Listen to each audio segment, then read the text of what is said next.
तुम पर आया है, तकलीफ तुम पर आई है, कष्ट तुम पर आया है। जैसे भूख तुम्हें लगी है तो भोजन भी तुम्हें ही करना है, प्यास तुम्हें लगी है तो पानी भी तुमको पीना है, छींक तुमको आ रही है तो छींकना भी तुमको है। तुम पड़ोसन से कह दो कि मेरे बत्तल का तू छींक ले, तो वो छींकेगी। या तुम्हें खांसी चल रही हो तो तुम पड़ोसन का पति से क्यों खांसो खांसो, और तुम चुप हो जाओ तो वो खांस लेगा क्या? नहीं।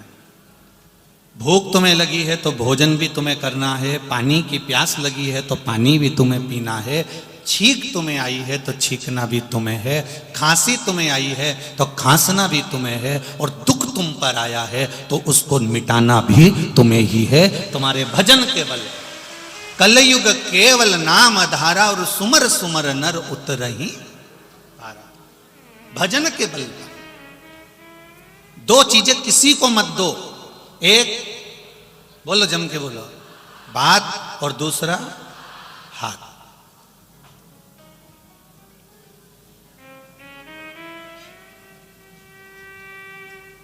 अब किसी को तुमने हाथ दे दिया, देखना जरा मेरे भाग्य में क्या लिखा है। अब जो लिखकर भेज दिया, जो उसने रचा वो यहां लिखा, और लिखकर अगर भेज दिया तो कोई उसको बदल सकता है क्या? जम के तो बोलो नहीं। उससे कहा तुम बदल के बताओ, तो वो फिर अंदर से चक्कू लाएगा, फिर इधर से रेखा काट के इधर से चक्कू से खींच देगा, या इधर से काटेगा इधर से खींच देगा। नहीं हो सकता। भाग्य उसने लिखा है, तो भाग्य बनाने वाले ने अगर भाग्य बनाया है और उसमें अगर दुख लिख दिया है, तो उसको दुख को मिटाने वाला कोई दूसरा नहीं होगा। आपका कर्म आपको भोगना है। इसलिए भजन के बल को बढ़ाना और अपनी मेहनत को बढ़ाना, अपने कर्म को बढ़ाना, अपनी व्यापार व्यवसाय कर्म जो कर रहे हो उस कर्म को बढ़ाना। जितनी मेहनत रोज करते थे उससे दुगनी मेहनत चालू कर दो और भगवान पर विश्वास चालू कर दो, तो अपने आप तुम्हारे भाग्य की रेखा बदलना प्रारंभ हो जाएगी, अपने आप बदल। किसी की सामर्थ्य तो नहीं है कि आपके भाग्य को बदल दे, भाग्य आपका अपने को बदलना पड़ेगा। भगवान कृष्ण गीता जी में कहते हैं, भगवान शंकर माता पार्वती जी से कहते हैं, भगवान राम लक्ष्मण जी से कहते हैं, लंका अधिपति रावण मंदोदरी से कहते हैं, और भगवान कृष्ण अपनी संपूर्ण रानियों से कहते हैं कि कर्म की प्रधानता है। आप जितनी मेहनत करेंगे, आप जितना कर्म करेंगे, उस कर्म के अनुसार परमात्मा पर विश्वास रखकर आप अगर कुछ कर्म में आगे बढ़े हो तो उसमें फल जरूर मिलेगा, ये निश्चित हो जाता है, वो प्राप्त जरूर हो।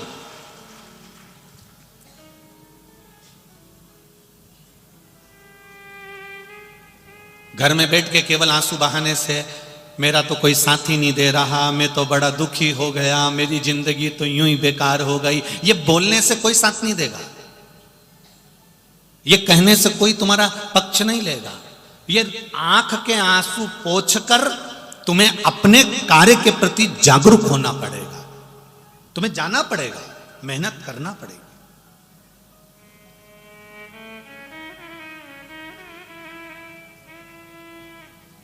ऐसा कोई व्यक्ति नहीं जिसको भगवान ने यूं ही साधारणता में जन्म दे दिया।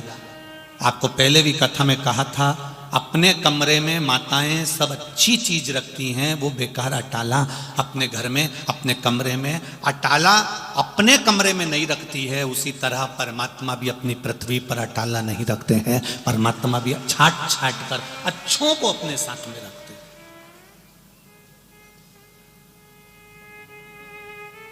किसी के आगे जाकर अपने दुख का रोना मत रो।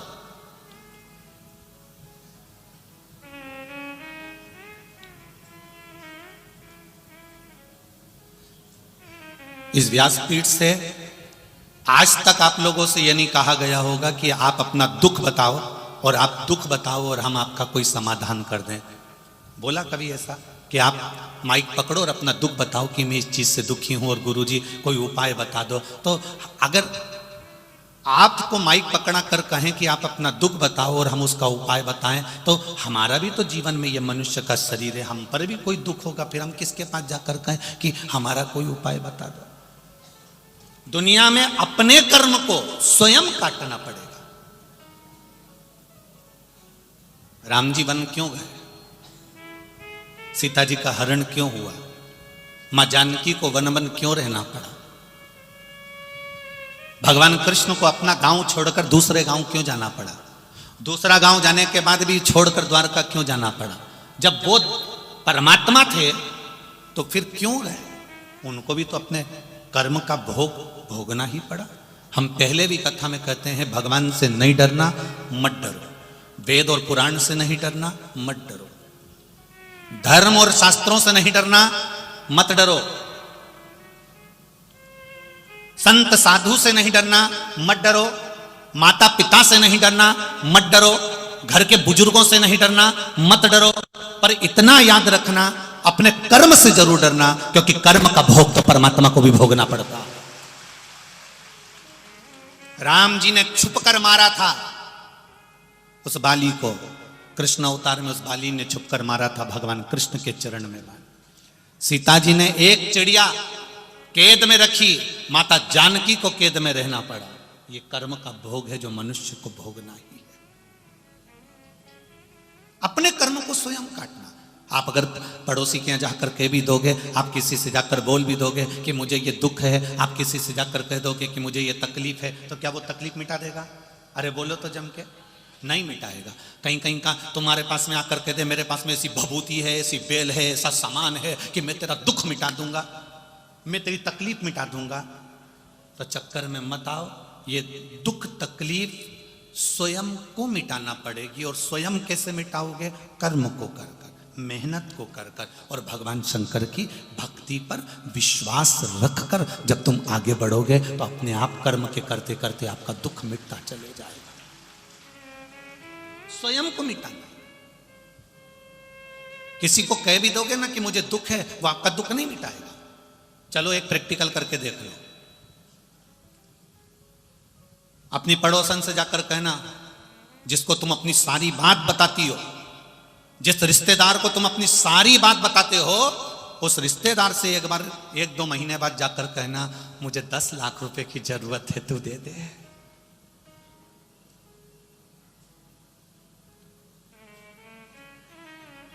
जम के बोलो जरा। नहीं देगा ना? नहीं, तुम्हारे गांव में ऐसा हो तो बता दो। बोलो रे, देगा कोई? नहीं देगा। अब तुमने इतनी सारी बात उसको क्यों फिर बताई? मेरे घर में ये तकलीफ है, मेरे घर में वो तकलीफ है, मेरे घर में ये दुख है, मेरे घर में वो दुख है। जब वो तुमको तुम्हारी दुख की घड़ी में 10 लाख नहीं दे सकता, 10 लाख तो जाने दे, 10,000 नहीं दे सकता, तो फिर अपनी बात कहकर अपना मन उसके सम्मुख में क्यों खोलते हो? जो देने वाला है मेरा देव अधिदेव महादेव, उसके पास जाकर अपनी बात रख दीजिए। आप उसके पास जाकर कहो, भोलेनाथ तेरे दरबार से कोई खाली नहीं गया, तेरी चौखट से कोई खाली नहीं गया।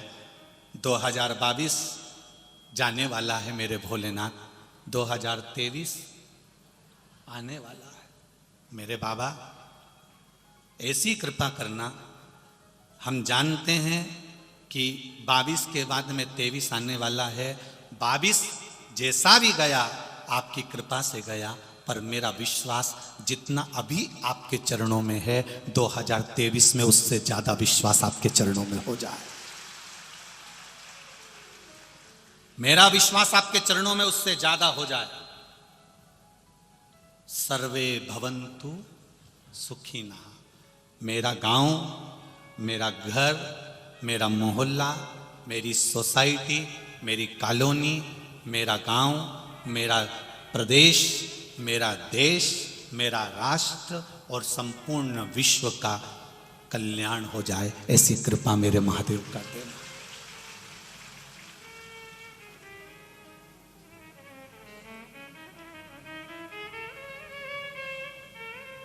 नया वर्ष, नूतन वर्ष 2023, वैसे तो हम लोग तो सनातनी भाव में संवत को मानते हैं, पर आज के नवयुवक बच्चे लोगों को इसी से एक बदलाव लगता है, इसलिए कहना चाहेंगे, नए वर्ष की शुरुआत किसी होटल में नहीं, किसी नशे से नहीं, नए वर्ष की शुरुआत मेरे महादेव के चरणों से करिएगा। मेरे महादेव के चरणों से करिएगा। 31 के दिन भी 1 लोटा जल, और जब अगला दिन आ जाए तो भी 1 लोटा जल। और बाबा से कहना 22 से 23 में तू लेकर आया है, मुझे उम्मीद है जिंदगी के हर पहलू में मुझे आगे तू लेकर जाएगा। अपने विश्वास को दृढ़ करें, अपने भरोसे को दृढ़ करें। हर किसी के सामने अपनी बात को नहीं कहना।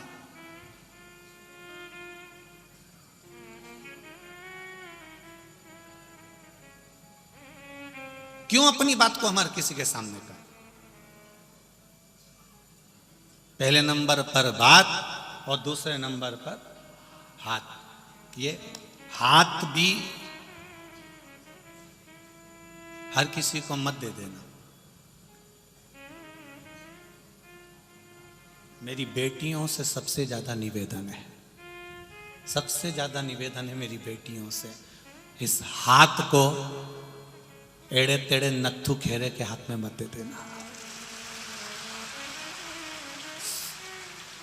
ये तुम्हारे जीवन का, जो पिता बेटी का कन्यादान करता है, उस पिता की पूंजी है बेटी का हस्त कमल।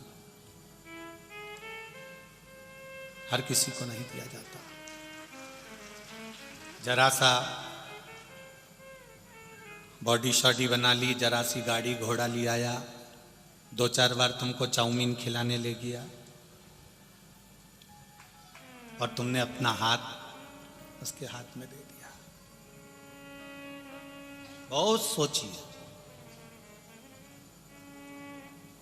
बात भी किसी के सम्मुख में मत कहो और हाथ भी किसी के सम्मुख में मत दो।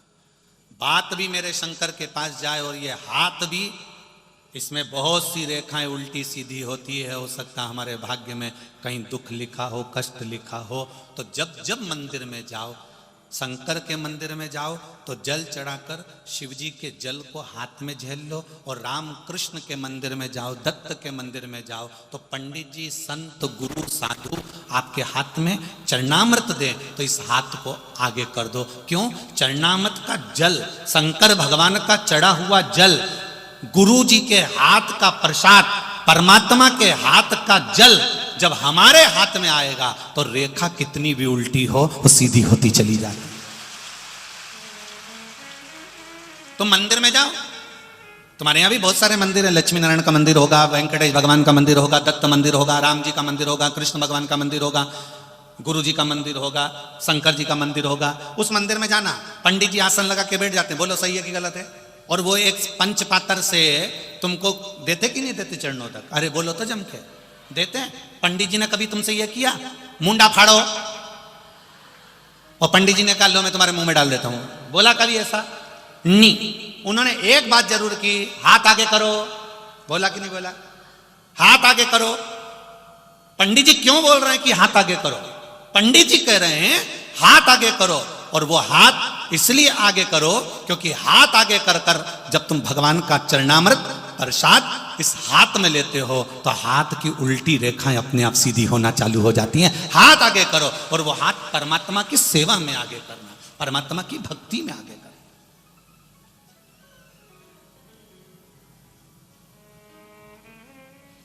चरण और आचरण दोनों में अंतर है। चरण तुम्हें मंदिर तक लेकर चले जाएंगे, और आचरण भोलेनाथ तक लेकर चले जाएंगे। अंतर है दोनों। चरण तुम्हें मंदिर तक ले जाना है, चरण तुम्हें शिव कथा तक ले जाना है, चरण तुम्हें गुरु के दरवाजे तक ले जाना है, चरण तुम्हें परमात्मा की चौखट तक ले जा रहे हैं, चरण तुम्हें तीर्थ तक ले जा रहे हैं, चरण तुम्हें सदगुरु की शरणागति तक लेकर जा रहे हैं। पर तुम्हारा आचरण, तुम्हारा व्यवहार, तुम्हारा भजन, तुम्हारा स्मरण, तुम्हारी भक्ति और तुम्हारा भगवत कीर्तन, तुम्हारा किया गया अच्छा कर्म तुम्हें भगवान के करीब लेकर जा रहा है। मंदिर तक ले जाने की गारंटी इन चरण की है, पर परमात्मा तक ले जाने की गारंटी इस आचरण की है। इस मन की है, इस चित्त की है। परमात्मा तक आचरण लेकर जाएगा। हम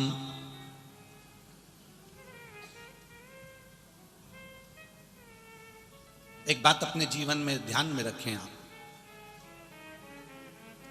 हमारा जो मनुष्य का जो देह होता है, मानव का जो शरीर होता है, ये बड़ा विचित्र शरीर होता है।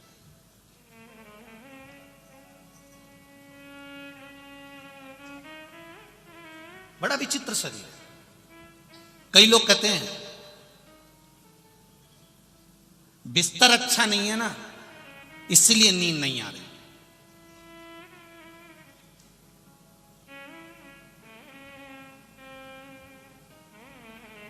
मैं आप सबसे पूछना चाहता हूं, जितने भी लोग आस्था चैनल पर कथा सुन रहे हैं और जितने लोग फेसबुक यूट्यूब पर कथा सुन रहे हैं और जितने लोग यहां बैठकर कथा सुन रहे हैं, बिस्तर से, गादी तकिए से, डनलप के गद्दे से, फोम के गद्दे से, रुई के गद्दे से, कपास के गद्दे से या बहुत सुंदर मखमल के गद्दे से कभी नींद आती है क्या?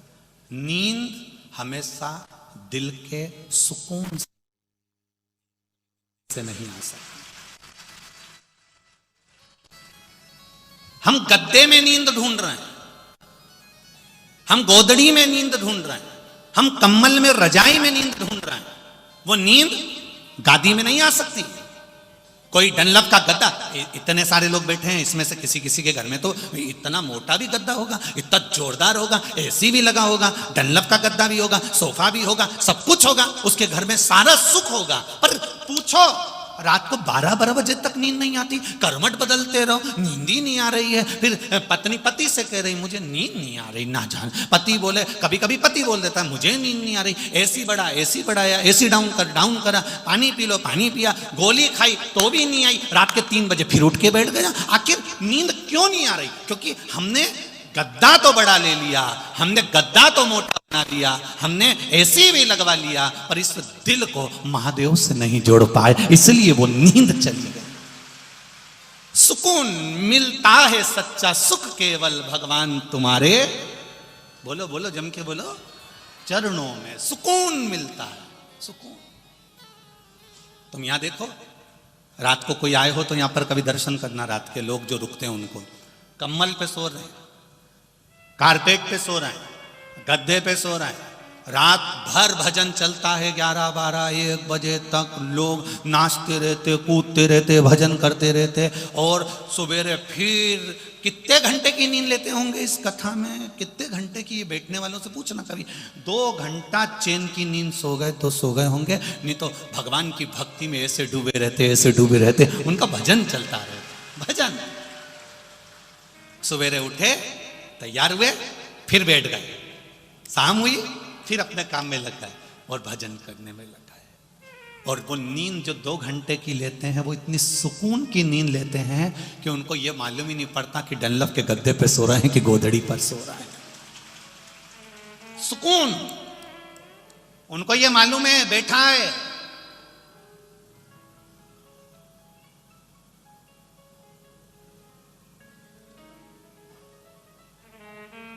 कोई लोग कह रहे थे, गुरुजी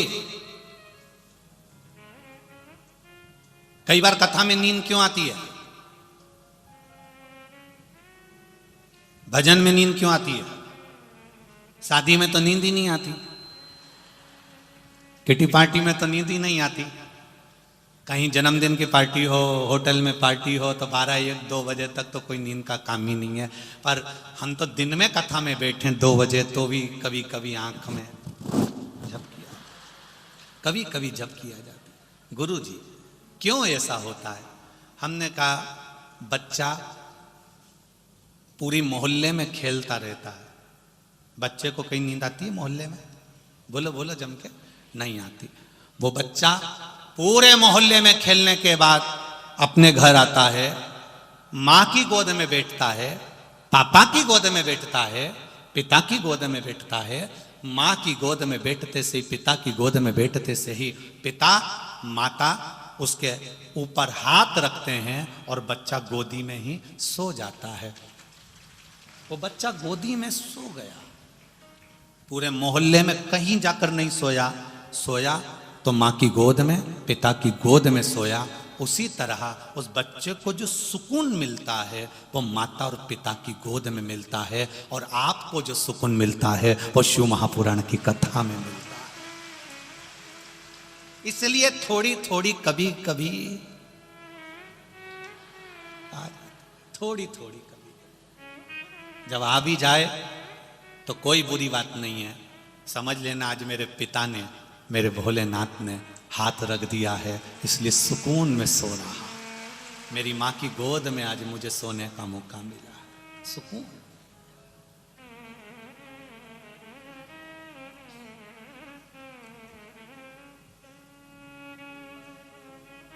भक्ति में जो बल है, सुकून जहां मिलेगा। गादी बहुत मोटी है, गद्दा बहुत मोटा है,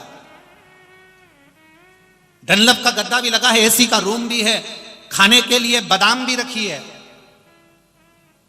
रात को सोए जब इतना बड़ा गिलास भर के दूध भी पी गए, कैसा था? 2-4 और लड्डू खा गए, पेट भर के खाना खाया, फिर भी नींद गायब है। वो नींद गई कहां है? तो कहा गादी से या तकिए से नींद नहीं आती, नींद हमेशा सुकून से आती है जब हृदय, दिल, मन, चित्त जब परमात्मा में लगा कर बैठोगे, तब भगवान भी कहेगा ये मेरा हो गया, मैं तेरा हो गया। तुमने सारी चिंता, पूरी की पूरी चिंता परमात्मा को सौंप दी, तो फिर चैन की नींद सो गए आनंद से। अभी आप चैन की नींद नहीं सो पाते हो क्योंकि तुम्हें चिंता लगी है, टेंशन लगा है, मन लगा हुआ है तुम्हारा परिवार में, कुटुंब में। जिस दिन तुमने सोच लिया घर महादेव का, परिवार महादेव का, हम महादेव के, जमीन महादेव की, घर, परिवार, कुटुंब, कबीला सब महादेव का है, जब तुमने अपना मानना छोड़ दिया तो वो संभालेगा। परंतु जब तक हमारे भीतर आसक्ति है, एक कई माताएं, ये देखना है, मालेगांव की भी माताओं को देख लेना तुम, और चाहो तो जालना की, मालेगांव की, चलकरेंजी की, सोलापुर की, धुलिया की, तुम चाहो तो मध्य प्रदेश की एक एक जगह की, गुजरात की, चाहे हो कहीं की भी माताओं को देख लेना। ये कभी कभी अकड़ में क्या देती है, वो तो मैं जिंदा हूं इसलिए घर चल रहा है, जिस दिन मर गई आटे दाल का भाव मालूम पड़ जाएगा। ये कभी कभी अकड़ में कह देती है मैं जिंदा हूं तो घर चल रहा है, जिस दिन मर गई ना आटे दाल का भाव मालूम पड़ जाएगा। तो जो इतनी अकड़ में कहे तो उससे कह दो आधा घंटा मरी जा मर जा, आधा घंटा मरी जा, उससे क्या होगा? नहीं मर तू तो आधा घंटा मर जा। तुम्हें लगता है कि मैं दुकान चला रहा हूं, मैं घर चला रहा हूं, मैं परिवार चला रहा हूं, मैं रिश्तेदारी निभा रहा हूं, मैं कर रहा हूं, परंतु इस सोच में मत रहना कि तुम कुछ कर रहे हो, वो तो मेरा महादेव इस शरीर से करा रहा है, तो तुम कर रहे हो। जिस दिन तुमने सोच लिया कि मैं कर रहा हूं, एक छोटी सी उंगली मेरा महादेव जरा सी हिलाता है और वहां से पवन चलती है, हवा चलती है, शरीर में लग जाती है, उसकी उंगली हिलती है तो हमारा पूरा शरीर हिलना बंद कर देता है। तब बता दुकान पे बैठ के जब शरीर नहीं हिले, तब चल के बता, तब जाके बता कि मैं करता हूं, मैं दुकान चलाता हूं, मैं करता हूं, मैं कर रहा हूं, मैं कर रहा हूं। अरे भाई तुम नहीं कर रहे, जिसने जन्म दिया वो कर रहा। ये हमारी सोच गलत हो गई है, ये हमारे विचार गलत हो गए, हमारी दृष्टि गलत हो गई है कि हम कुछ कर रहे हैं, कुछ नहीं। मेरा आपकी कृपा से सब काम करते हो भोले बाबा, मेरा नाम हो रहा है, मेरा आपकी कृपा से सब काम हो रहा है। ये उसकी कृपा हुई, इसलिए ये शरीर हम आपकी बात नहीं कर रहे, उसकी कृपा हुई तो ये शरीर, ये जिह्वा शिव महापुराण की कथा कह रही है, और उसकी कृपा हुई तो आपका शरीर कथा को सुन रहा है, उसकी कृपा हुई तो ये दादा भाऊ से कथा करवा रहे हैं, उसकी कृपा हुई तो अपन सुन रहे हैं। उसकी कृपा नहीं होती तो शायद कुछ नहीं होता।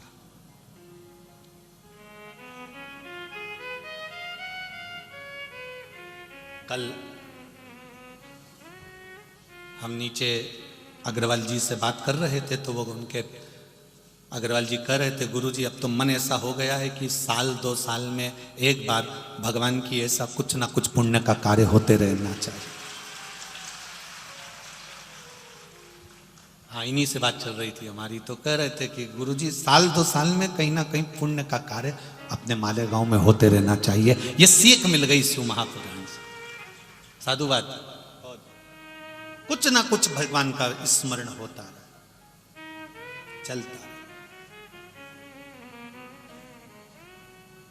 भजन में, मन में, चित्त में। बहुत छोटा सा जीवन है, बहुत छोटा सा।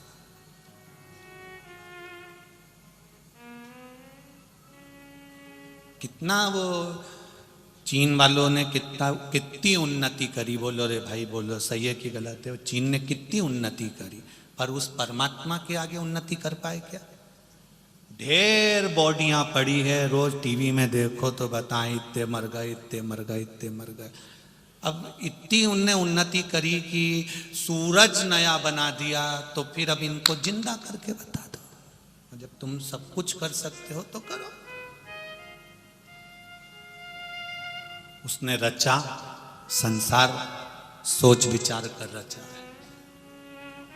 कब, किस समय, किस घड़ी, किस पल किसको जाना पड़ जाए, कोई भरोसा नहीं। पूरा की पूरा लेसुए का अचार बरनी में भरा की भरा रह जाता हो।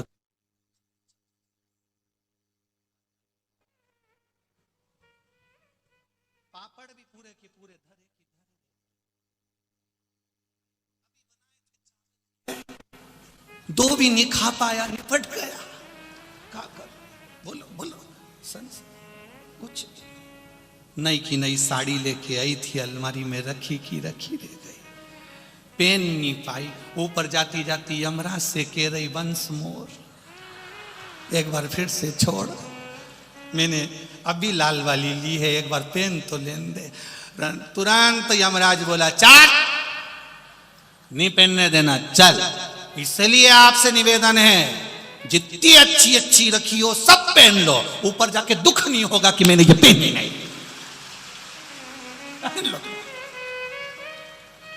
ये जीवन बड़ा बड़ा विचित्र है, बड़ा।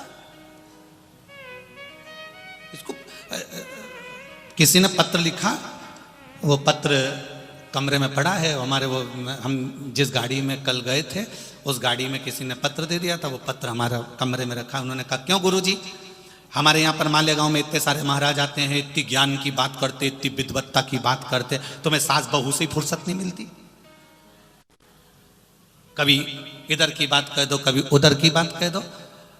अब उसने पत्र देकर चले गया, हम जवाब नहीं दे पाए, तो हमने कहा चलो आज मौका मिला है, हम आपसे एक बात पूछें।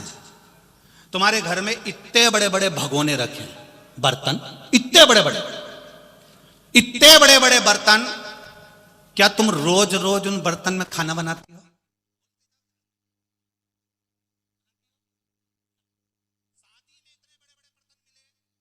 क्या करा तुमने, खाना बनाया? नहीं। जो छोटे बर्तन होते हैं वो हर कभी काम में आ जाते हैं। प्लेट, कटोरी, चम्मच, गिलास, लोटा, भगोनी, जो छोटे होते हैं वो बार बार चाय बनाने में काम आ जाते हैं। इसलिए हम बड़े बर्तन प्रयोग नहीं करते, हम छोटे बर्तन में काम निकाल लेते हैं। छोटी बात, सास बहू के बात से, परिवार की बात से, छोटी छोटी बातों से हम अपने आनंद की बात आप तक पहुंचाने का प्रयास कर देते हैं, जिससे काम आ जाएगा। बड़ा काम नहीं आएगा। हमेशा काम आता है तो छोटा ही बर्तन काम आता है। यहां भी देख लेना पूरी कथा में, छोटे बर्तन कितने काम आ रहा है, और बड़े बड़े तो सोफा तोड़ रहा है। तुम खुद देख लो।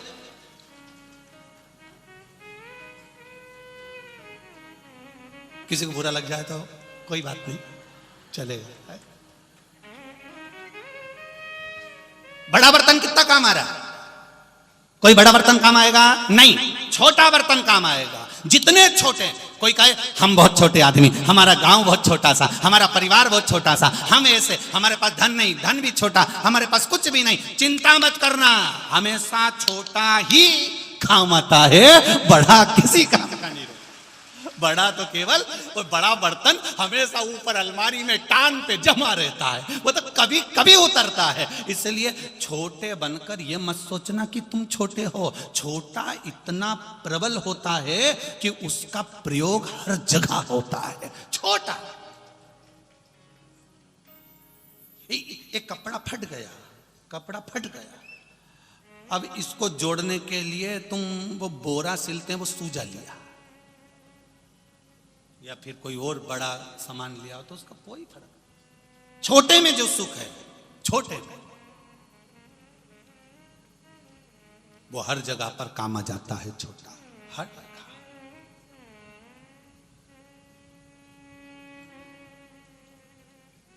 वो कहीं पर भी काम आ जाएगा। अब ये माताएं बैठी हैं, तुम में कितनी माताएं जो इतना बड़ा बड़ा सामान लेके आई या इतना बड़ा बैग लेकर आई? कोई इतना बड़ा बैग नहीं लाई। घर में जो सबसे छोटा बैग हो वो लेके जाऊंगी। छोटा बैग क्यों? उसमें एक छोटी सी पानी की बोतल डाल लूंगी, एक रुमाल डाल लूंगी, एक मोबाइल डाल लूंगी, उसमें थोड़ा सा पैसा डाल लूंगी। छोटा बैग हर जगह काम आ रहा है। बड़ा बैग तो जब अपन कुबेरेश्वर धाम जाते हैं सीहोर तब काम आता है, या तो छोटा काम।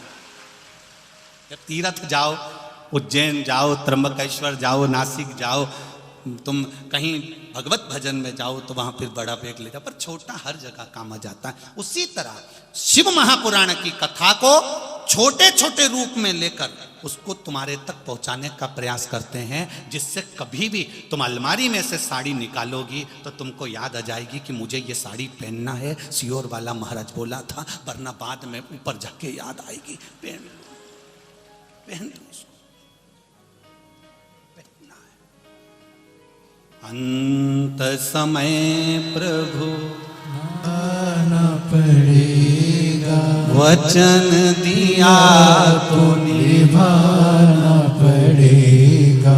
आए ना आए प्रभु कुटुंब कबीला, अंत समय प्रभु आना पड़ेगा, वचन दिया तो निभाना पड़ेगा। छोटी बात से हमको हमारे जीवन में उतारना, बहुत बड़ी बात कर कर, बहुत विद्वत्ता की बात कर कर मालूम पड़े हमने कह दिया तुम्हारे सिर पे से निकल जाए तो क्या मतलब की ऐसी कथा? फिर तुम पड़ोसन को कोनी मार के कह रही क्या बोला महाराज, क्या बोला? अब पड़ोसन उसको समझा रही, बोला तो था कुछ, मैंने भी सुना तो था। तो उसने बगल वाली से पूछा तूने सुना महाराज क्या? हाँ, 2 बार मुंडी इधर करी थी, 1 बार उधर करी थी, बोला तो था। अब घर जाते जाते फिर आखिरी में पति ने घर पर पूछ लिया, कथा में अपन गए थे, तुमने सुना था? क्या सुना था? पता नहीं, मेरे को तो मालूम भी नहीं, बगल में छोरा रो रिया था तो मेरा ध्यान में चले गया, मेरे को नहीं मालूम। अब छोटी सी बात तुमको याद रह जाएगी कि अलमारी खोली, साड़ी नीचे गिरी तो तुम्हें समझ में आ गया नी साहब पहनना जरूरी है, साड़ी अपनी है, अपने जाने के बाद लोग ऐश करेंगे अपनी साड़ी अपनी बहुवन पहनेगी, उसने कभी अपने को एक साड़ी नहीं दी और वो अपनी पहने, अच्छा बन तो पहन के छोड़ के जाओ, पहनो, पूरा प्रयोग करिए। मनुष्य की देह मिली है, मानव का शरीर मिला है, खुश होकर जाओ, जिंदगी पूर्ण एंजॉय से जियो। जिंदगी एंजॉय से जीने का मतलब यह नहीं है कि जिंदगी को नशे में डुबो दो। आज के जमाने के नवयुवक बच्चे, आज के जमाने की नवयुवक टीम 31 का मतलब समझती है कि नशे में डूबना है। शिव महापुराण की कथा कहती है 31 का मतलब नशे में डूबना नहीं, साल के बदलने का मतलब है कि भगवान की शरणागति में जाकर माता पिता की सेवा करना है। ये हमारा नूतन वर्ष का एक आनंद। नशे में डूबकर नूतन वर्ष नहीं होता, भगवान की भक्ति में डूबकर नूतन वर्ष होता है। करो भजन भगवान का, स्मरण भगवान का करिए। किसी को भी मेरे भोलेनाथ ने हल्का नहीं बनाया, मेरे परमात्मा ने तुमको भेजा तो कीमती बनाकर भेजा। जैसे एक नोट होता है,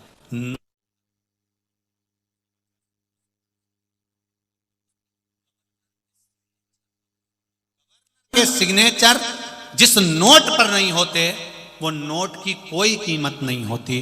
गवर्नर के सिग्नेचर हो गए तो नोट की कीमत हो गई। जैसे नोट पर गवर्नर के सिग्नेचर हैं तो नोट की कीमत है, उसी तरह जब हम माँ के गर्भ में आए थे तब उस परमात्मा ने अपना हाथ का सिग्नेचर कर कर भेजा है, तो हम भी भगवान की कृपा से श्रेष्ठ हैं। नोट से ज्यादा कीमती, धन से ज्यादा कीमती। समझो उसकी भक्ति का बल, उसकी भक्ति का विश्वास का बल।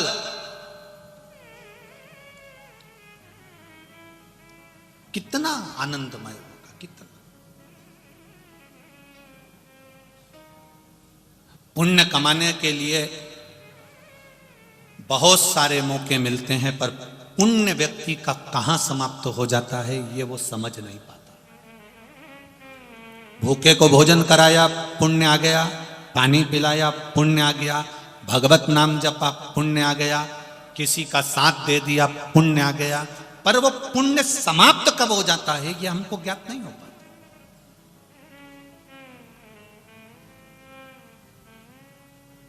करो भगवत स्मरण करो, भजन करो, कीर्तन करो, पर एक बात का स्मरण अपने साथ में यह भी रखो कि पुण्य किसी साधारण व्यक्ति की सेवा से हमको प्राप्त हो सकता है। संत एकनाथ जी महाराष्ट्र के बड़े बड़े विद्वत संत, एक बार संत एकनाथ जी ने अपने साथियों से कहा, शिष्यों से कहा, साथ वालों से कहा, मेरा मन कर रहा है कि प्रयागराज चलें, त्रिवेणी संगम में जाकर स्नान करें, त्रिवेणी संगम का जल लेकर, कावड़ लेकर रामेश्वरम में जाकर भगवान शंकर को चढ़ाएं। तो किसी ने पूछ लिया, गुरुदेव त्रिवेणी का जल ले जाकर हम रामेश्वर में चढ़ाएंगे, उससे क्या होगा? संत एकनाथ जी ने कहा, बहुत पुण्य की प्राप्ति होगी, चलो अपन चलते हैं। सारे गांव के लोग संत एकनाथ जी के साथ में त्रिवेणी चले गए। त्रिवेणी में सबने स्नान किया, गंगा यमुना सरस्वती का स्नान कर कर, त्रिवेणी संगम का स्नान कर कर संत एकनाथ जी के साथ सबने कांवड़ बल्ली,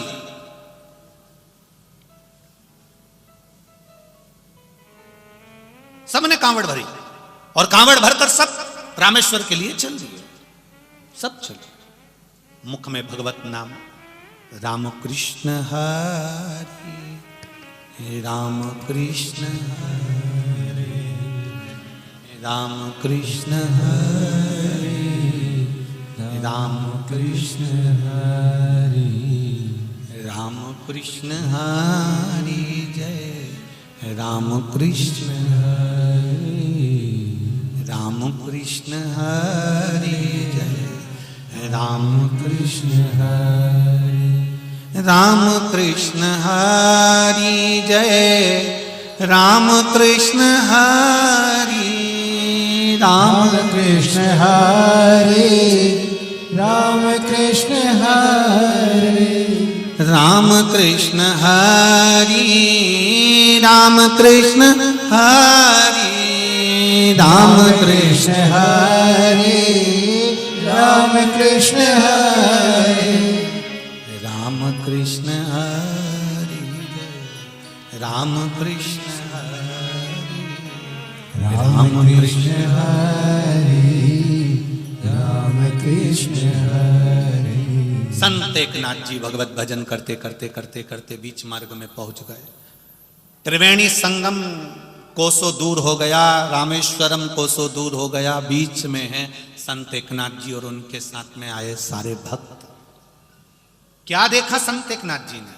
सामने एक गधा पड़ा हुआ है, पानी के लिए तड़प रहा है।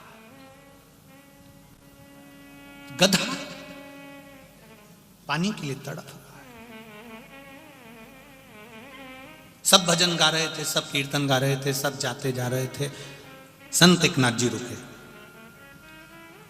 साथ वालों ने पूछा, गुरुदेव गुरुदेव आप कहां जा रहे हैं? वो गधा पड़ा हुआ है, धड़कन चालू है, बहुत दूर तक कहीं पानी नहीं दिख रहा है, मुझे लगता है इसको पानी की प्यास लगी। जिभ्या निकाल रहा है, मुंह खोल रहा है। संत एकनाथ जी चले, पीछे पीछे चेले चले, शिष्य चले। संत एकनाथ जी को लीला करना थी, लीला करा। उन्होंने कहा, पानी दो इसको, गधे को पानी पिलाओ जल्दी से, गधे को पानी दो। अब जितने लोग थे उनके पास पानी तो नहीं था, पर त्रिवेणी का जो जल रामेश्वरम लेकर जा रहे थे वो जल सबके पास में था, सबकी कावड़ थी। गुरुजी गधे को पानी दे देंगे तो फिर रामेश्वरम पर क्या चढ़ाएंगे? पुण्य हमारा, इतनी दूर पानी भरकर ला रहे हैं और पुण्य हमारा चले जाएगा गुरुजी, पुण्य हमारा समाप्त हो जाएगा। गुरुजी ने सबको कहा, पानी डाल दो, इसको पानी पिला दो। कोई नहीं पिलाया, क्योंकि रामेश्वरम में जल चढ़ाने से पुण्य मिलेगा।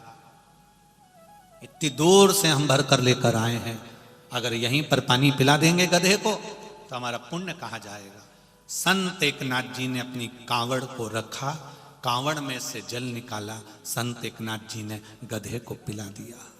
गधा ने पानी पिया, उठकर भाग गया। गधा भाग, पानी पीकर गया।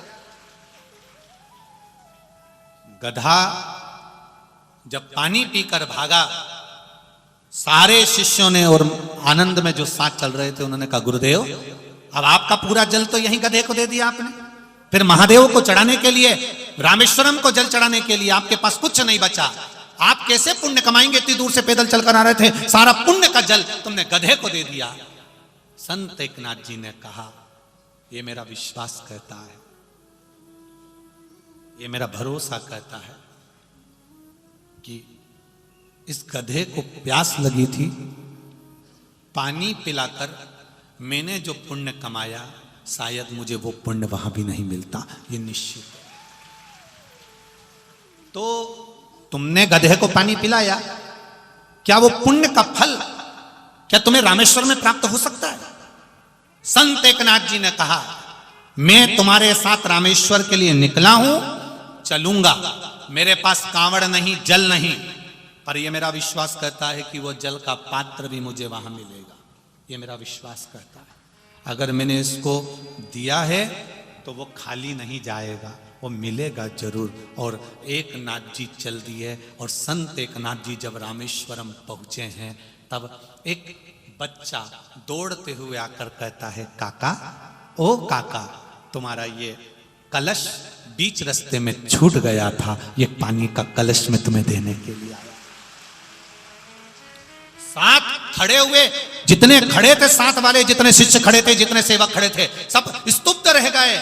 संत एकनाथ जी ने एक लोटा पानी गधे को पिलाया था, और रामेश्वरम के दरवाजे पर प्रवेश करते समय संत एकनाथ जी के हाथ में 2 लोटा पानी रखा हुआ था, 2 कलश भरे हुए रखे। ये हमारा सनातन धर्म, ये हमारा धर्म कहता है, ये हमारी सभ्यता, ये हमारी संस्कृति कहती है, ये हमारा आनंद कहता है। एक चावल का दाना आप देवाधिदेव महादेव को चढ़ा रहे हो, चावल को कहते हैं अक्षत। एक चावल का दाना चढ़ाया है आपने, पर तुम्हारे घर को तुमने आनंद के साथ अक्षयता में फल प्राप्त कर लिया है। एक बेलपत्री चढ़ाई है, उसका फल तुमने करोड़ों गुना प्राप्त कर लिया है। एक लोटा जल चढ़ाया है, उसका फल तुमने करोड़ों गुना प्राप्त कर लिया है। वो खाली नहीं जा सकता। तुम जो लोटा भरकर शिव जी के मंदिर पर लेकर जाते हो, एक लोटा जल चढ़ाते हो, तुम एक लोटा जल देवाधिदेव महादेव को चढ़ा रहे हो, वो खाली कभी नहीं जाएगा। तुम्हारा लोटा भले मंदिर से खाली आ गया, पर घर कभी खाली नहीं रहेगा, ये निश्चित रखिए। घर कभी खाली नहीं रह सकता। वो देता, एक पत्र आया है, देखिए, पत्र तो बहुत है।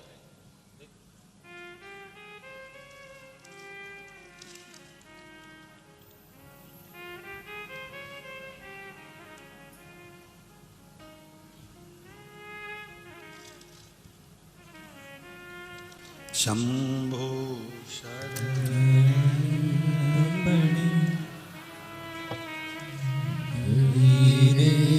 घड़ी दुख काटो, दया करी न दर्शन आपो।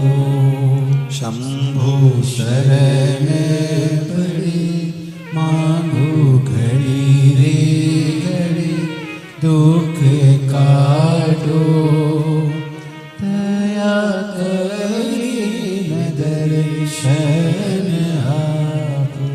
स्वाति देवानंद सोनबड़े सिरपुर से आई हूँ। बाबा को प्रणाम करने के लिए, धोख लगाने के लिए आई हूँ। कहीं बैठी हो तो आप ही हैं। दोनों हाथ हिला दो एक बार। श्री शिवाय नमस्तुभ्यम। दोनों हाथ हिलाओ। हर हर महादेव। गुरुदेव, मैं स्वाति देवानंद सोनबड़े सिरपुर से आई हूँ। गुरुजी, हमारे जीवन में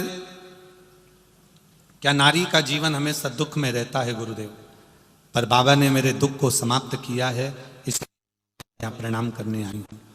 गुरुदेव, हम बाबा को प्रणाम करने के लिए महोत्सव के दर्शन के लिए वहाँ गए थे। बाबा की कृपा से वहाँ से कंकर शंकर को लेकर आए थे। रोज उसकी पूजन करते हैं, बाबा को प्रार्थना करते हैं। गुरुदेव, मेरे पति का एक्सीडेंट हुआ, लेकिन भगवान की कृपा से बच गए। पर मेरे पति के घुटने के नीचे की हड्डी टूट गई और उसका ऑपरेशन हुआ। 2 साल हो गए। बाबा की कृपा, चलते चलते कहीं ना कहीं वो किसी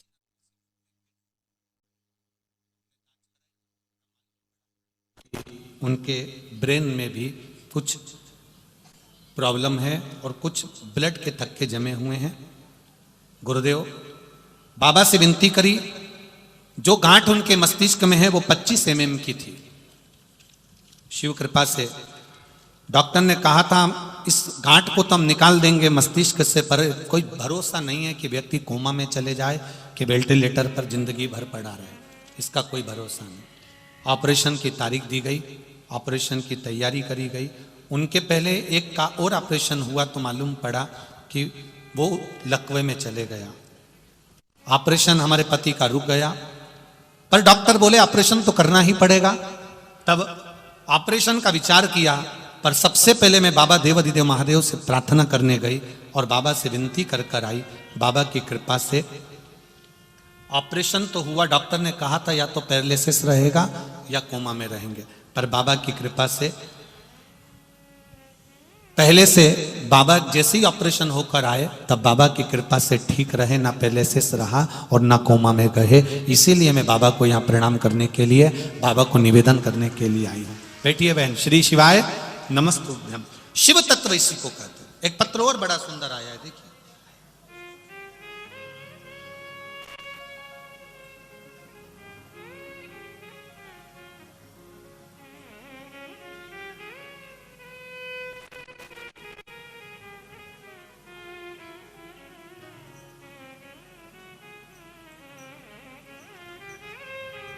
तेरी कृपा बिना ना हिले कोई भी अणु, लेते हैं श्वास तेरी कृपा से तनु तनु। बखान क्या करूं मैं राखों के ढेर का, चपटी भगोत में है खजाना कुबेर का। Bhagyashree Satish Kshirsagar police parade ground Janju corner Malegaon से आए हैं। कहीं बैठे हो तो हाथ हिलाइएगा। आप ही हैं, दोनों हाथ हिलाओ। श्री शिवाय नमस्तुभ्यम। मेरे भोले बाबा का क्या वर्णन करूं गुरुदेव। मेरे पति के मुंह में छाला हो गया था, जिनका फोटो मैंने लगाया है पति का। हमने बहुत उपचार किया, तभी हमने नासिक जाकर मानवता हॉस्पिटल में जांच कराई, फिर रिपोर्ट में कैंसर बोला गया। 22 मार्च को 31 मार्च को डॉक्टर के कहने से ऑपरेशन करवाया। ऑपरेशन के बाद थोड़ा समय तक अच्छा लगने लगा, फिर 1 साल हो गए गुरुदेव, बाद में फिर मुंह में छाला आ गया। छाला आया और डॉक्टर को फिर दिखाया तो उसने कहा कैंसर है। तब आंखों से आंसू बहने लगे और सोचा कि गजब हो गया कि फिर कैंसर आ गया, अब क्या करें। तभी आपकी कथा सुनना चालू किया और मैंने पशुपति व्रत करना प्रारंभ करा। डॉक्टर से कहा कि अब ऑपरेशन नहीं कराएंगे, आप दवाई दे दो। और वो दवाई हमने कुंदकेश्वर बाबा का नाम लेकर शिव जी को समर्पित कर कर एक लोटा जल चढ़ाना, दवाई कुंदकेश्वर बाबा का नाम लेकर डॉक्टर की दी हुई दवाई को खाना चालू करा। गुरुदेव, डॉक्टर ने फिर जांच करने बुलाया, कहा इसका ऑपरेशन करना जरूरी है, कैंसर और फैल रहा है। जब हमने फिर जांच कराई, हमने कहा दवाई दे दो, वापिस आए, बाबा का फिर वापिस लोटा भर जल का प्रयोग करना प्रारंभ करा। जब लोटा भर का जल का प्रयोग करना प्रारंभ करा, बेलपत्री लाती उनको देती, बाबा की कृपा ऐसी रही। अगली बार फिर जांच कराने के लिए नासिक गए, तब डॉक्टर ने कहा अब इनका छाला ठीक होना प्रारंभ हो गया है, धीरे धीरे कैंसर समाप्त हो रहा है और रिपोर्ट नॉर्मल आई है, बाबा की कृपा से अब वो ठीक है। बैठिए बहन, श्री शिवाय नमस्तुभ्यम। अब ठीक है, ये शिव तत्व है, ये शंकर है। मैंने तेरे ही भरोसे ओ बाबा, तेरे ही भरोसे हवा बिच उड़ती जावांगी, बाबा डोर हल तो छड़ना में कटी जावांगी, भोले मैं तेरी पतन, शंभु मैं तेरी पतन। हमारा निवेदन केवल शिव पर विश्वास। डॉक्टर से इलाज करवाओ, गोलियां खाओ, जांच कराओ, सब कुछ करो, पर साथ में मेरे देव अधिदेव महादेव को भी लेकर चलो। जैसे हॉस्पिटल जाते हो तो पर्स में रुपये रखकर ले जाते हो, वैसा ही जब दुख की घड़ी हो तब एक लोटा जल चढ़ाकर मेरे महादेव को साथ लेकर जाओ। ये शिव तत्व जानेगा, मेरा ओघड़ दानी पहचानेगा। भक्ति का बल किसको कहते हैं? हां, छल विहीन जल होना चाहिए।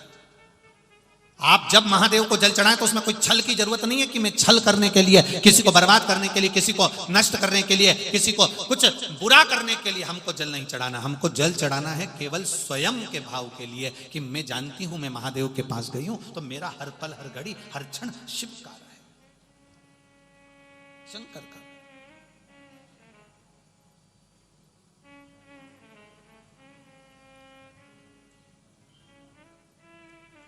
ये जिसने जिंदगी में कभी ना कभी किसी ना किसी को धोखा दिया होता है ना, जिसने जिंदगी में कभी ना कभी किसी को धोखा दिया होता है, किसी के साथ विश्वासघात करा होता है, दुनिया का सबसे प्रबल पाप है विश्वासघात, धोखा। ये दुनिया का सबसे प्रबल पाप है। अग्नि पुराण कहती है, एक अग्नि पुराण और स्कंद पुराण का एक बड़ा सुंदर संवाद है। चंद्रवंश में एक नंद नाम के राजा हुए जिनका नाम था नंद, जिनके घर में एक पुत्र हुआ जिसका नाम था धर्मगुप्त। क्या नाम था? धर्मगुप्त। अब जैसे नंद नाम के राजा बड़े दयालु थे, बड़े कृपालु थे, बड़े लोगों का भला करा करते थे, सत्कर्म किया करते थे, ऐसी धर्मगुप्त भी सबका भला करता था। बड़ी सबके प्रति उसका भाव अच्छा था। अब देखिएगा जरा स्कंद पुराण की यह कथा, अग्नि पुराण की यह कथा। धर्मगुप्त मंदिर का निर्माण करवाता, धर्मगुप्त सारे अच्छे काम करता, पुण्य के कार्य कर रहा है, सब अच्छे कार्य कर रहा है, सब अच्छा कर रहा है। अब समय आया, नंद नाम का जो राजा था उसके प्राण छूट गए, और प्राण छूट गए उसके बाद धर्मगुप्त को राज्यपाट दे दिया। धर्मगुप्त को जब राज्यपाट मिल गया तब धर्मगुप्त को लगा कि अब मेरा सिंहासन आ गया, मेरा राज्य आ गया, अब मैं चाहूं जैसा रहूं। वो भलाई का काम करता था, ऐसा नहीं कि कोई बुराई का काम करता था। शिव महापुराण की कथा कहती है, जब आपकी सत्ता हो, जब आपके पास कुर्सी हो, जब आपके पास पद हो, जब आपके पास में प्रतिष्ठा हो, आप बहुत अच्छे ओहदे पर पहुंच गए, बहुत अच्छी कुर्सी मिल गई, आपका प्रमोशन हो गया, आप बहुत अच्छे पद पर जाकर बैठ गए हो, बहुत अच्छी कुर्सी आपको मिल गई, बहुत सत्ता आपको मिल गई, बहुत वैभव आपको मिल गया, तो शिव महापुराण की कथा कहती है उस कुर्सी का, उस सत्ता का, उस वैभव का सदुपयोग करो। किसी को दुख मत दो, किसी के दुख को मिटाने के लिए अपनी कुर्सी का प्रयोग करना प्रारंभ करो, किसी को साथ देने के लिए प्रयोग करो।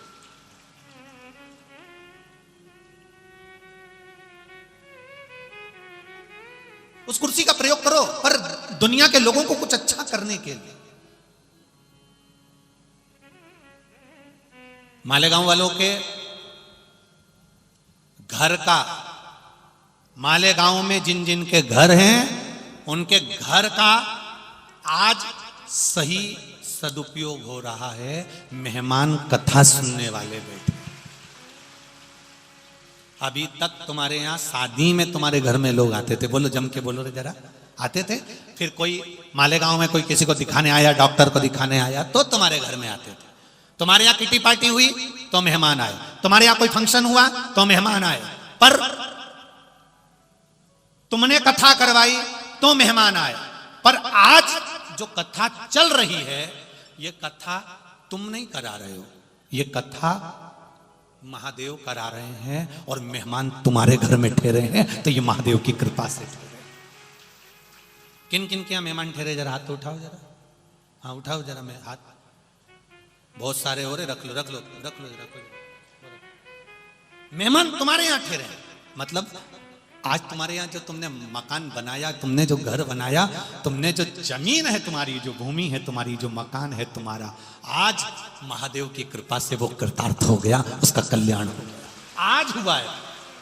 जब कोई भजन करने के लिए आया है, कोई कथा सुनने के लिए आया है, कोई नाम कीर्तन करने के लिए आया है, वो कथा सुनकर, चलकर, यहां की रज को, भूमि पर बैठकर, उसकी मिट्टी को अपने शरीर पर लगाकर जब वो आपके घर में जाता है, ना जाने कितने कितने पाप तुम्हारे समाप्त हो जाते हैं। जरा विचार करिए, कितने पाप। ये शिव भक्ति है, इसको शंकर की कथा कहते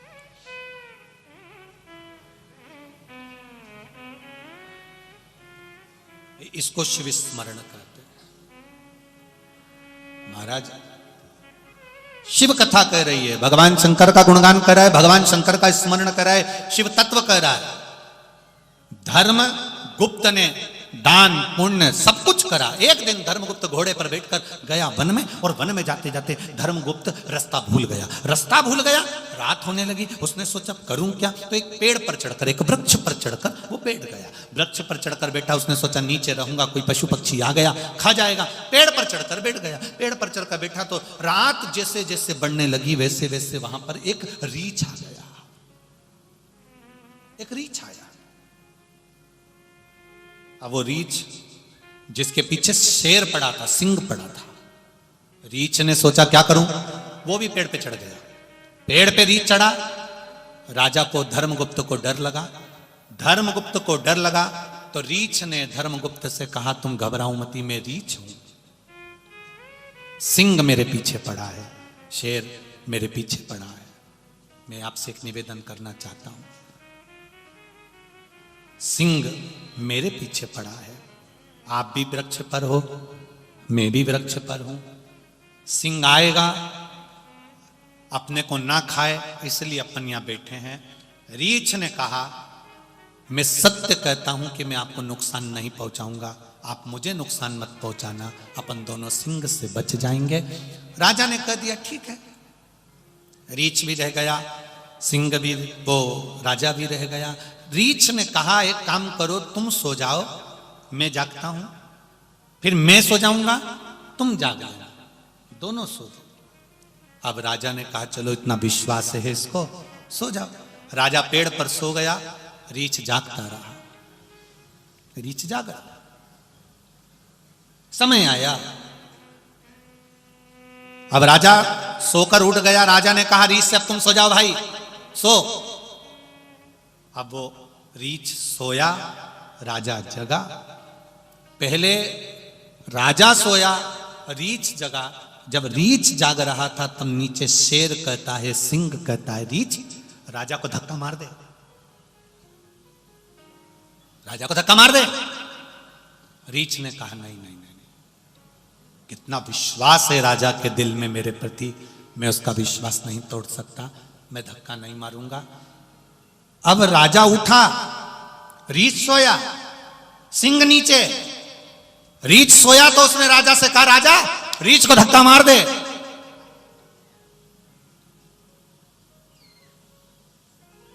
और राजा ने रीछ को धक्का मार दिया। जो धक्का मारा तो रीछ ने पेड़ की डाली पकड़ ली और बच गया। जब पेड़ की डाली पकड़कर रीछ बचा, बचकर रीछ में से एक मुनि प्रकट हो गए जिनका नाम था ध्यानकाष्ठ मुनि, जो सबकी परीक्षा लेते थे। जब आप पुण्य करने के लिए आगे बढ़ते हो, बहुत सत्कर्म करने के लिए आगे बढ़ते हो, तो आपकी परीक्षा लेने के लिए ध्यानकाष्ठ मुनि हमेशा आते हैं, हमेशा। ध्यानकाष्ठ मुनि ने परीक्षा ली, पकड़ लिया पेड़ को। रीछ में से ध्यानकाष्ठ मुनि प्रकट हो गए और प्रकट होकर कहा राजन, मैंने तेरे साथ धोखा नहीं करा, पर तूने मेरे साथ धोखा करा है। राजन, दुनिया का सबसे बड़ा पाप है जिस मित्र ने मित्र का साथ दिया और मित्र उसको धोखा दे रहा है। पति पत्नी का साथ हुआ, पति पत्नी को धोखा दे रहा है और पत्नी पति को धोखा दे रही है। बच्चे माता पिता को धोखा दे रहे हैं, भाई भाई को धोखा दे रहा है, पड़ोसी पड़ोसी को धोखा दे रहा है, एक समाज का व्यक्ति दूसरे समाज के व्यक्ति को धोखा दे रहा है। शिव महापुराण की कथा में ध्यानकाष्ठ मुनि ने कहा, सुन राजा धर्मगुप्त, तूने जिंदगी में बहुत दान करा होगा, पुण्य करा होगा, सत्कर्म करा होगा, ब्राह्मणों को भोजन कराया होगा, गरीबों को भोजन कराया होगा, प्याऊ बनवाए होंगे, मंदिर बनवाया होगा, पर तूने एक रीछ के साथ धोखा करा है, इसलिए मेरा श्राप है, मेरा श्राप है। तो मृत्यु लोक में पागल बनकर घूमेगा। अब स्कंद पुराण के शब्द का जरा स्मरण करिएगा, बहुत चतुरता से सुनिए इस शब्द को।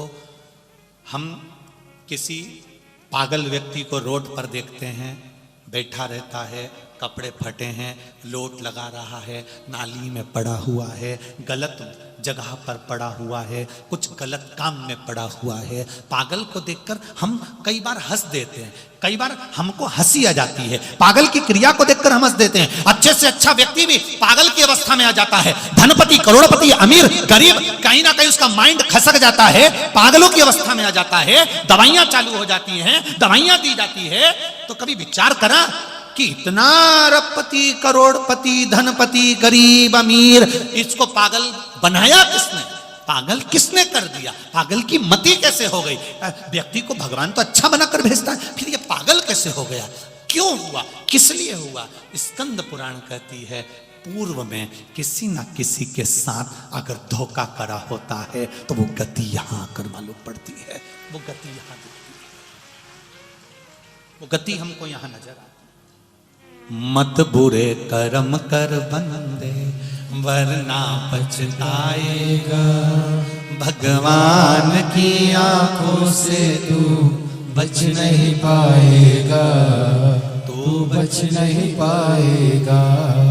अरे ओ अज्ञानी मत कर नादानी, तेरे कर्म का फल भी तू ही पाएगा, जैसा किया तूने तेरे आगे आएगा।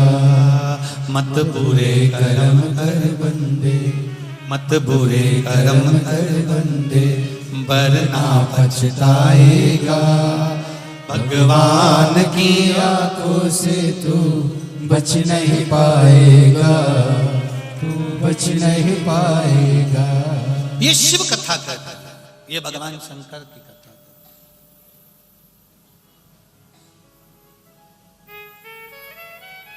भगवान शंकर का गुणगान कर।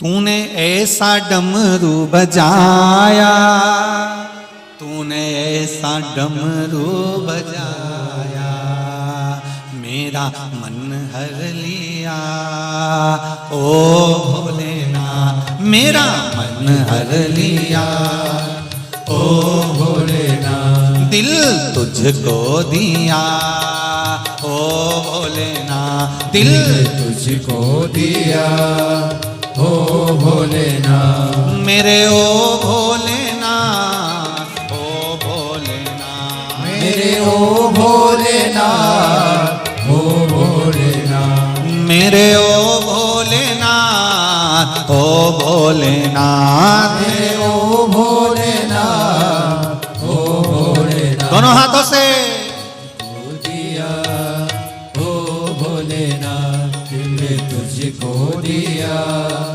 ओ भोलेनाथ। जय हो।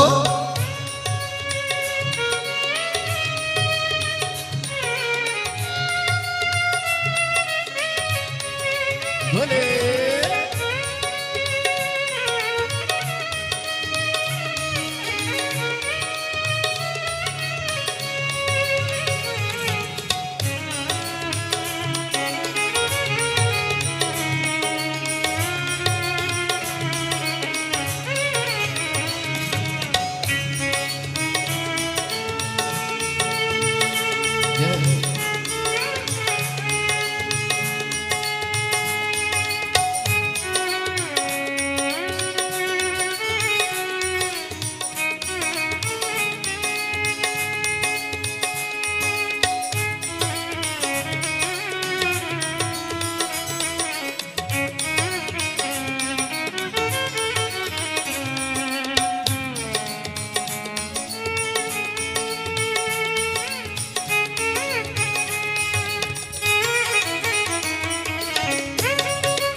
हर भोले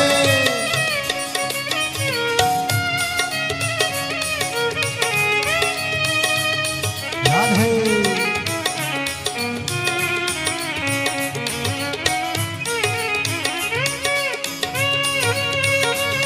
हरि बोल।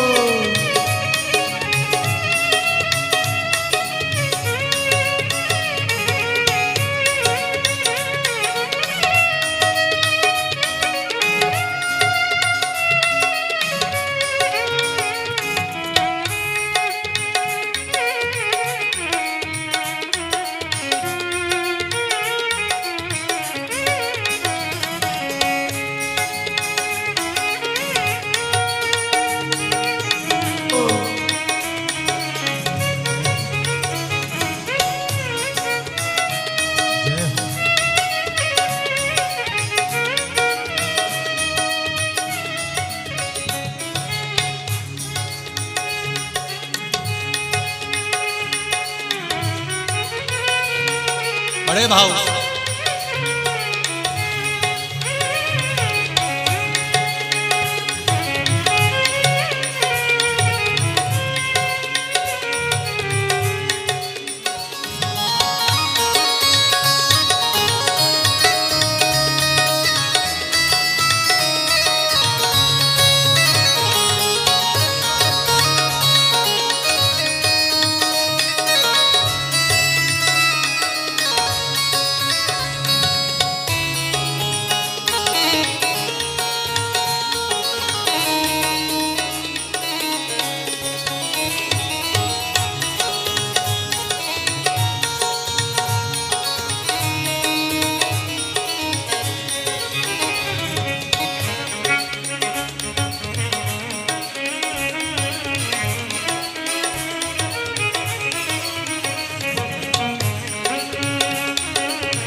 तेरे चरणों में ध्यान लगाया, तेरे चरणों में ध्यान लगाया, तेरे चरणों में ध्यान लगाया,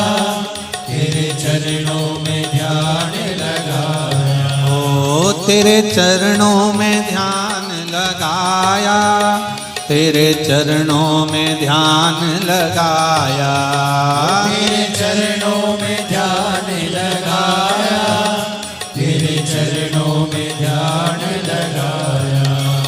मुझे अपना लिया ओ भोलेनाथ, मुझे अपना लिया ओ भोलेनाथ, दिल तुझको दिया ओ भोलेनाथ, दिल तुझको दिया ओ भोलेनाथ, मेरे ओ भोलेनाथ, ओ भोलेनाथ, मेरे ओ भोलेनाथ, ओ भोलेनाथ, मेरे ओ भोलेनाथ, ओ भोलेनाथ, मेरे ओ भोलेनाथ, ओ भोलेनाथ, दिल तुझको दिया ओ भोलेनाथ, दिल तुझको दिया ओ भोलेनाथ। जय हो।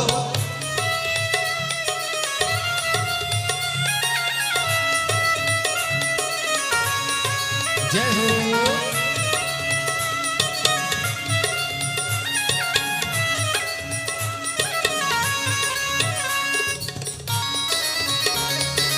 हरि बोल।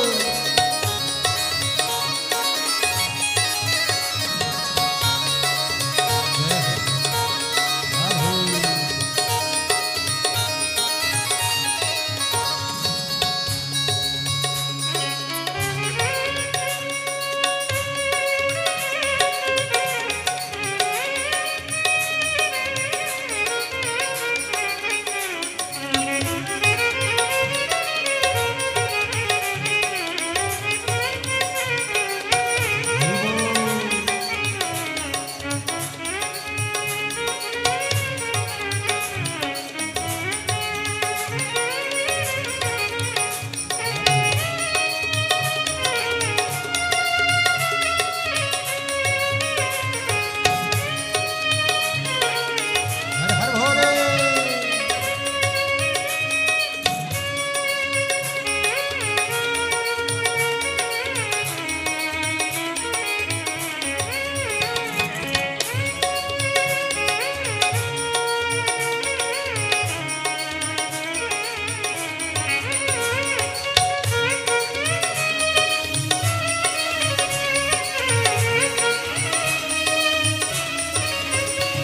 तो बैठी थी गंगा किनारे, मैं तो बैठी थी गंगा किनारे, मैं तो बैठी थी गंगा किनारे, मैं तो बैठी थी गंगा किनारे, मैं तो बैठी थी गंगा किनारे, मैं तो बैठी थी गंगा किनारे, मैं तो बैठी थी गंगा किनारे, मैं तो बैठी थी गंगा किनारे।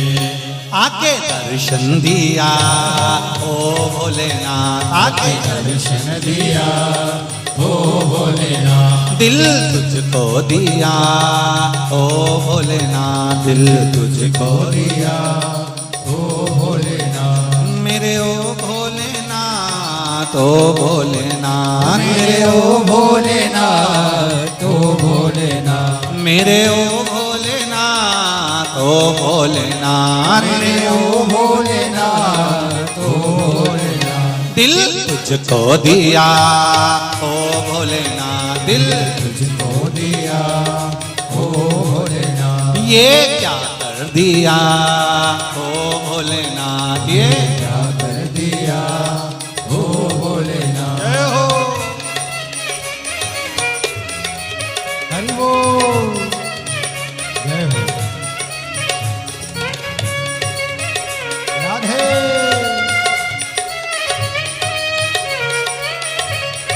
जय हो।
मेरे ओ भोलेनाथ, ओ भोलेनाथ, मेरे ओ भोलेनाथ, ओ भोलेनाथ, मेरे ओ भोलेनाथ, ओ भोलेनाथ, मेरे ओ भोलेनाथ, ओ भोलेनाथ, दिल तुझको दिया ओ भोलेनाथ, दिल तुझको दिया ओ भोलेनाथ, ये क्या कर दिया ओ भोलेनाथ, ये क्या कर दिया ओ भोलेनाथ, दिल तुझको दिया ओ भोलेनाथ, दिल तुझको दिया ओ भोलेनाथ, ये क्या कर दिया ओ भोलेनाथ, ये क्या कर दिया ओ भोलेनाथ। हार हार महा।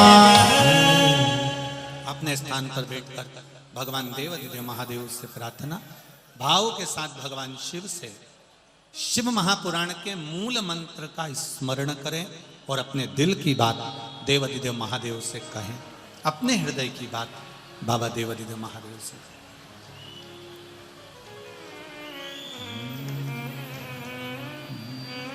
श्री शिवाय नमस्तुभ्यं, श्री शिवाय नमस्तुभ्यं, श्री शिवाय नमस्तुभ्यं, श्री शिवाय नमस्तुभ्यं, श्री शिवाय नमस्तुभ्यं, श्री शिवाय नमस्तुभ्यं। भोला सब दुख काटो मारा, ओ भोला सब दुख काटो मारा, शिव शंकर जपूं तेरी माला, भोले बाबा जपूं तेरी माला, भोला सब दुख काटो मारा, ओ भोला सब दुख काटो मारा, वेश है मंगल मंगल मंगलकारी, वेश है मंगल मंगलकारी, शमशान वासी हमारा, शमशान वासी हमारा भोला सब दुख काटो मारा, ओ भोला सब दुख काटो मारा। भगवान शिव की कथा कह रही है, दिल से हृदय से भगवान से मन से जो कहा वो स्वीकार। अब दिल से कहिए उसको, वो दिल से स्वीकार करे। किसी के साथ किया गया धोखा, छल, विश्वासघात, रोड पर अगर किसी पागल को देख लो तो समझ लेना कि पूर्व में जो कर्म किया है तो आज अपने को सम्मुख में आया। मत दो किसी को, दो अच्छे कर्म की ओर अग्रण्य दो। दुनिया अगर अपशब्द कहे, दुनिया आड़ा टेढ़ा बोले, बोलने दो। तारकासुर की कथा कहती है, तारकासुर जितना बड़ा उपद्रवी था उतना शिव का भक्त भी था। कंस को मारने के लिए भगवान ने जाकर नहीं पूछा था कि कंस तू कैसे मरेगा। रावण से जाकर नहीं पूछा था कि रावण तू कैसे मरेगा। हिरण्यकशिपु से जाकर नहीं पूछा था कि हिरण्यकशिपु तू कैसे मरेगा। हिरण्याक्ष से जाकर नहीं पूछा था कि हिरण्याक्ष तू कैसे मरेगा। केवल सारे असुरों में, राक्षसों में केवल एक राक्षस था, एक असुर था, वो था तारकासुर, जिसके पास में सारे 33 कोटि देवी देवताओं ने जाकर पूछा था कि तू मरेगा कैसे, तेरी मृत्यु, गला पकड़ा, तेरी मृत्यु का कारण क्या होगा, तू मरेगा कैसे, तेरी मृत्यु कैसे होगी वो बता। केवल एक। कौन था? तारकासुर। तू कैसे मरेगा? तेरे प्राण कैसे छूटेंगे?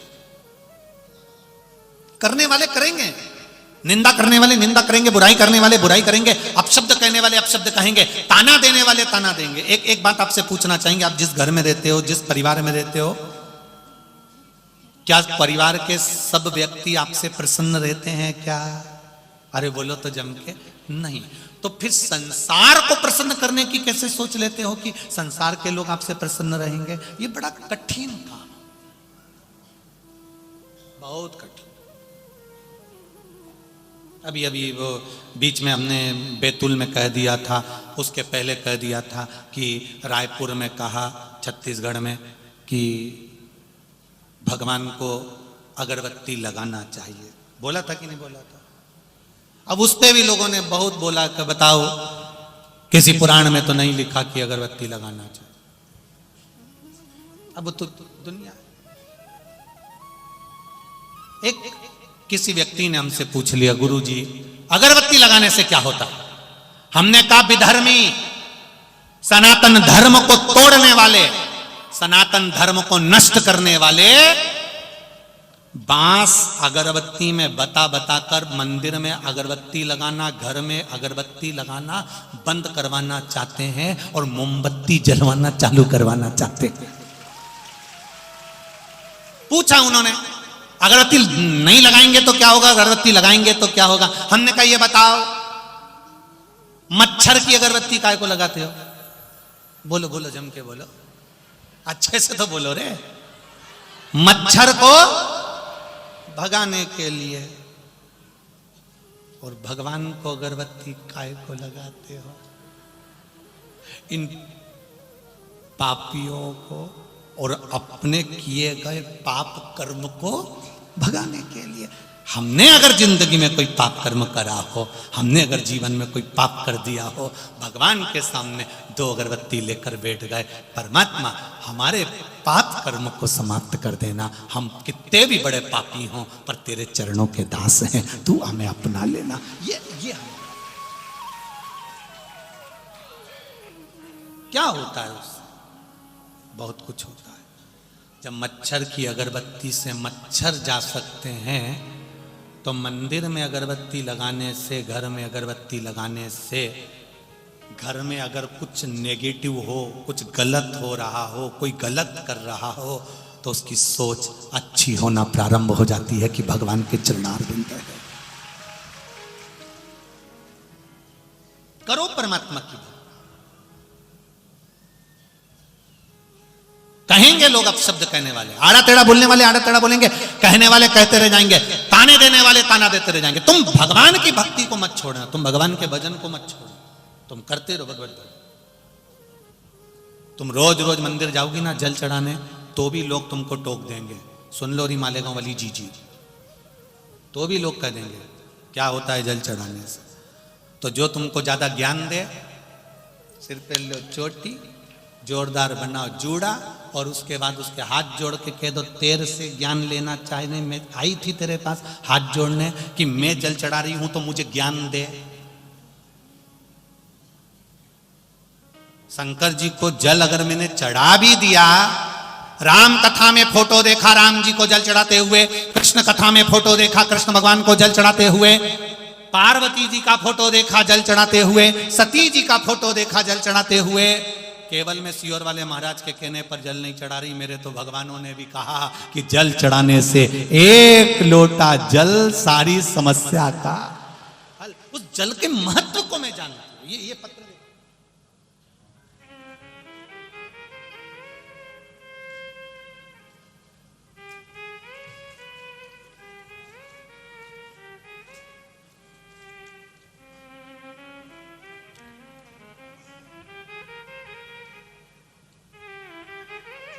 लक्ष्मी शर्मा, सिरपुर, पुणे से हूं।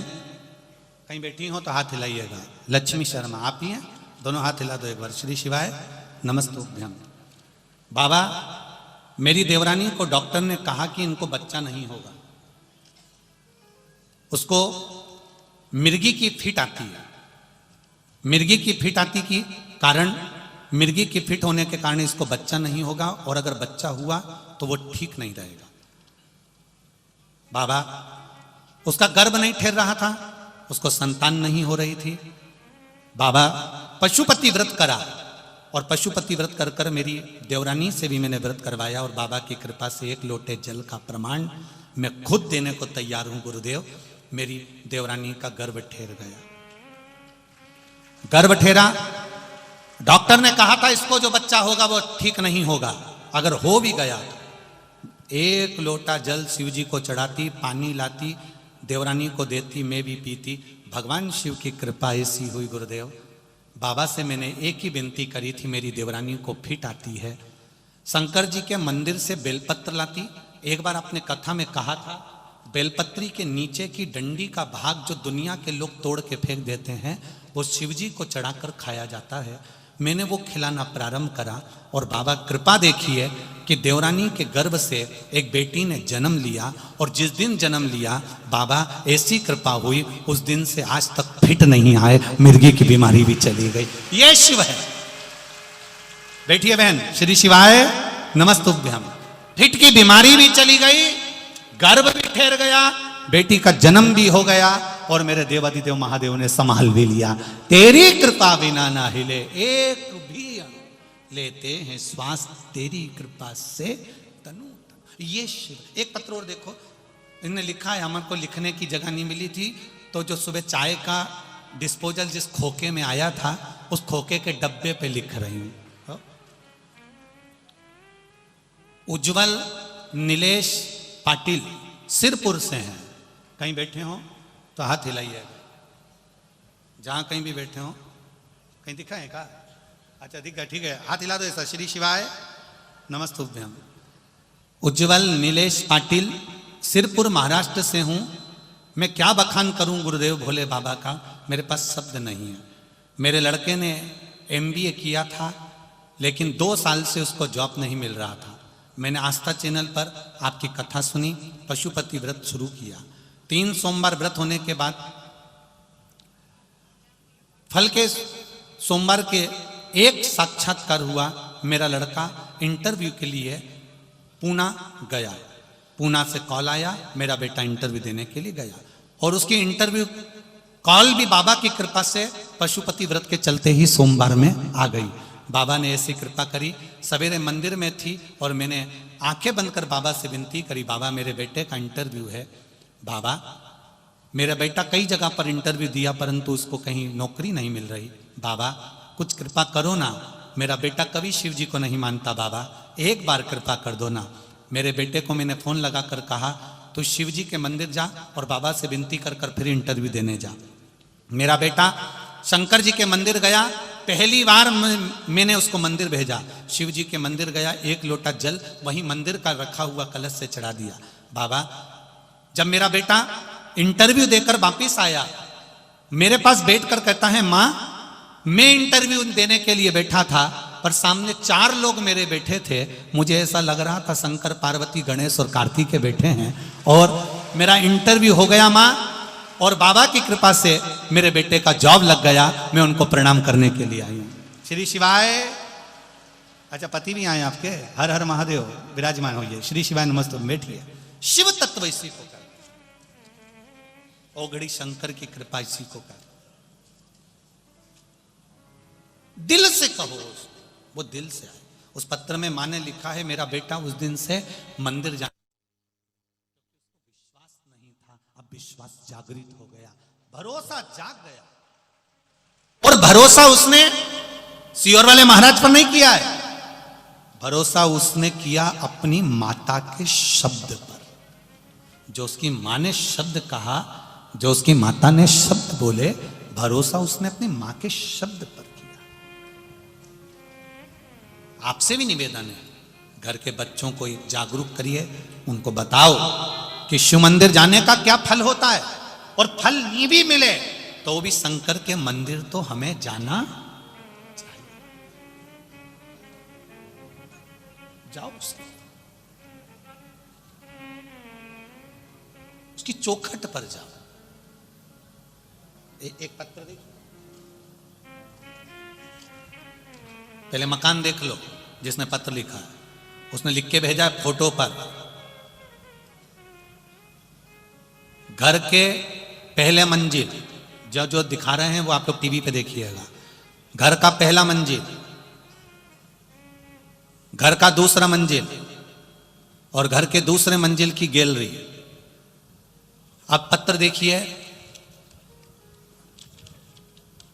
मैं कुंदन कैलाश पाटिल, मुकाम पोस्ट मिलावली, तहसील चोपड़ा, जिला जलगांव, महाराष्ट्र से हूं। कहीं बैठे हो तो हाथ हिलाइएगा, कहीं बैठे हो तो हाथ हिलाइएगा।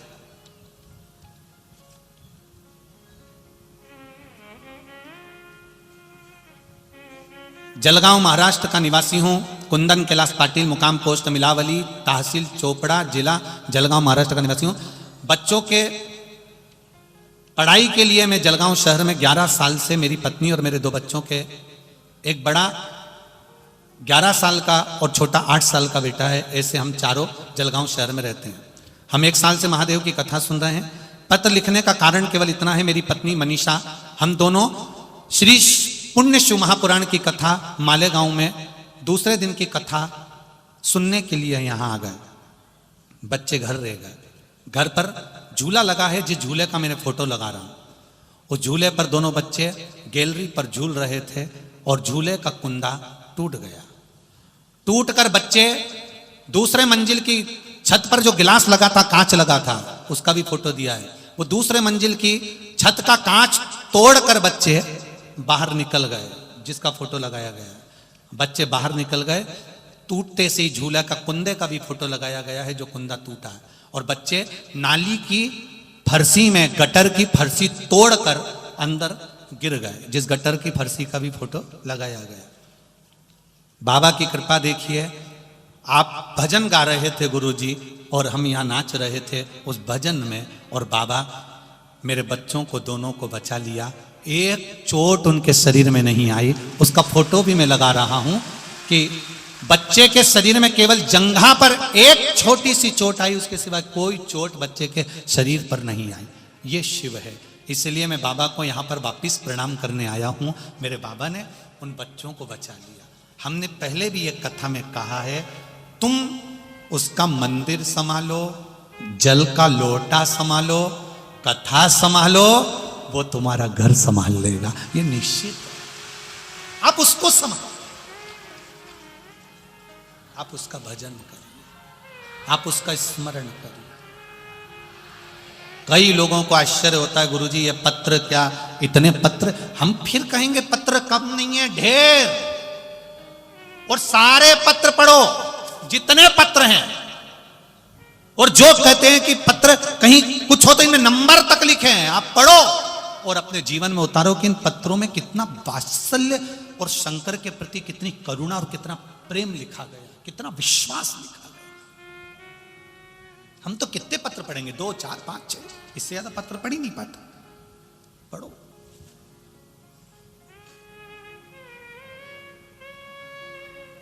कहे कहने वाला, बोलने वाले बोलते रहे। मेरा आपसे केवल इतना सा निवेदन है कि आपका विश्वास मत टूटने देना, विश्वास मत टूटने देना मेरे महादेव के प्रति। तुम्हारा भरोसा दृढ़ रखना।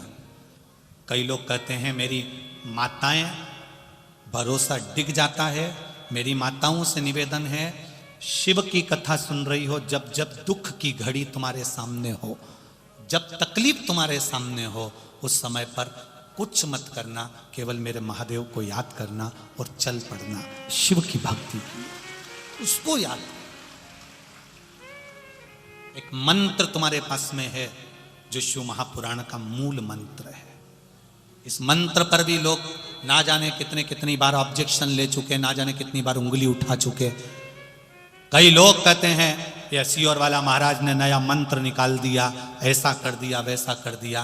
पर सियोर वाला महाराज नहीं, शिव पुराण तो गीता प्रेस गोरखपुर की कहीं पर भी मिल जाएगी। उसको खोलना और इस मंत्र को निकाल कर पढ़ना। उस पढ़ा कि नहीं पढ़ा तुम लोगों ने? उस मंत्र को पढ़ोगे तो नीचे लिखा है, इस मंत्र का जाप करने वाले का केवल मुख का दर्शन कर लो तो हजारों अश्वमेध यज्ञ का पुण्य प्राप्त हो जाता है।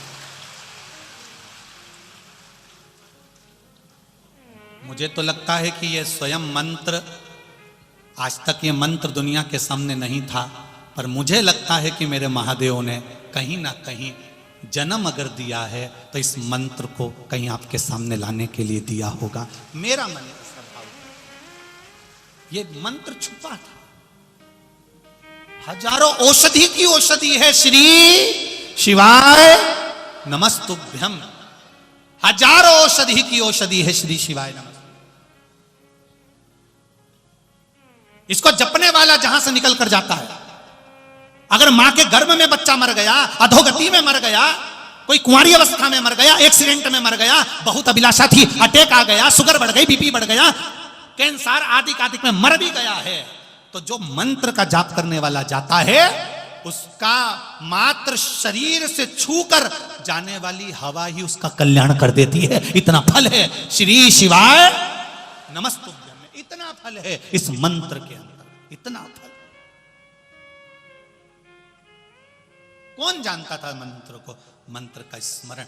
भले दुनिया के लोग अपशब्द कहें कि ये श्री शिवाय नमस्तुभ्यम कहां से लिया आया, कहां से आया, उनसे निवेदन है गलती छाटने से पहले एक बार शिव पुराण की कथा को पूरा जरूर पढ़ना। जो जो चीज बेलपत्री की हो, शहद की हो, काली मिर्च की हो, धतूरे की हो, जो चीज इस व्यासपीठ से बताई जाएगी वो शिव महापुराण से, स्कंद पुराण से, गर्ग संहिता से, देवी भागवत से, लिंग पुराण से, नर्मदा पुराण से, इस पुराणों से निकालकर आपके सामने रखी जाएगी, जिससे आपका जीवन सार्थक हो और जीवन की हर घड़ी तुम्हारी सुखमय हो। ये भाव रखा जाए। करो भजन शंकर का, करो नाम जाप। शिव मंदिर में भी जाना तो ऐसे मत जाना कि शंकर के मंदिर में जा रही हूं, क्योंकि हमारे यहां शंकर का मंदिर नहीं होता, हमारे यहां शिव का शिवालय होता है, शंकर का देवालय होता है, हमारे यहां मंदिर नहीं होता। मंदिर में भगवान स्थापित रहते हैं, एक जगह पर स्थिर रहते हैं, पर मेरे शंकर के मंदिर में शंकर स्थिर नहीं रहता, वो शिवालय है। शंकर भगवान का नियम है, प्रदोष काल होता है, शाम का समय होता है, और मेरे शंकर भगवान नंदी पर बैठकर पार्वती के साथ घूमने निकल जाते हैं, वहां रहते नहीं। किसी भी मंदिर में चले जाओ, किसी मंदिर में आपने भगवान के शंकर के मंदिर में नंदी को बाहर बैठा हुआ देखा होगा। मंदिर में अंदर है क्या नंदी? बाहर। बाहर क्यों बैठे रहते हैं? शंकर भगवान का कब मूड हो जाए, कब बैठे और चल दी है, क्योंकि दुख कहकर नहीं आता कि दुख आ रहा है, इसको दुख आया और इसने महादेव को याद किया, श्री शिवाय नमस्तुभ्यम बोला और इसने याद किया, महादेव मैंने शंकर कंकर जानकर तेरे को एक लोटा जल चढ़ाया था महादेव। इतने में तो महादेव तुरंत नंदी को तैयार, तुम्हारे यहां की गाड़ी जितनी तैयार नहीं उतना नंदी तैयार।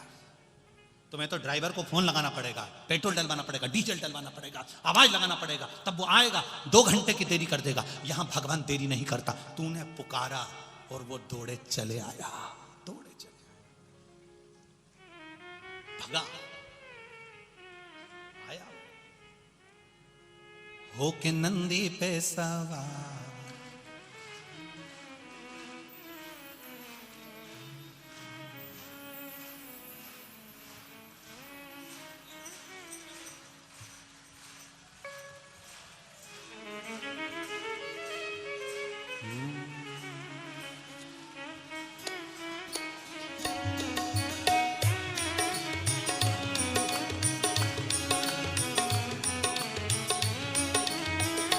होके नंदी पे सवार, होके नंदी पे सवार, काशी नगरी से आए हैं मेरे भोलेनाथ।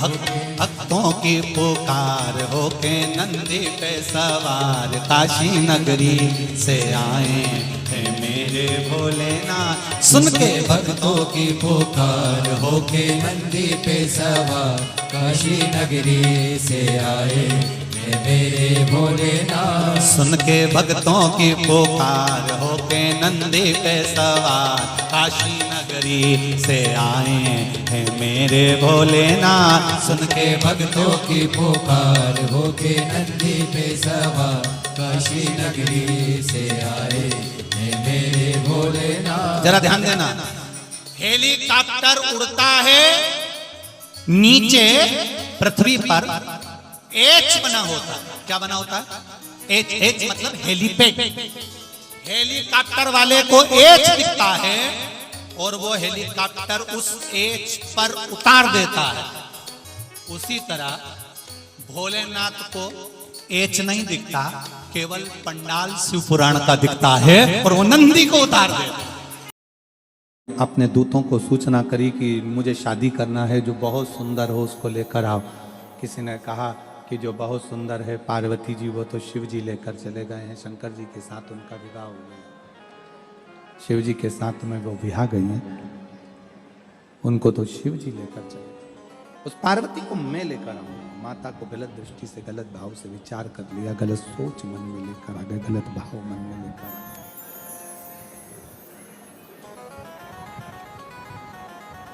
गलत सोच मन में आई, गलत भाव मन में आया, गलत विचार मन में आया।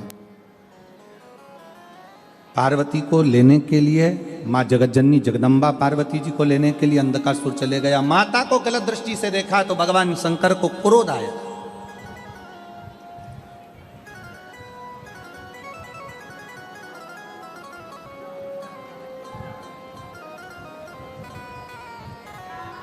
पार्वती जी ने जो शिव जी की ओर देखा, शंकर भगवान ने काल भैरव को प्रकट कर लिया। काल भैरव प्रकट होकर अंधकासुर का संहार कर दिया।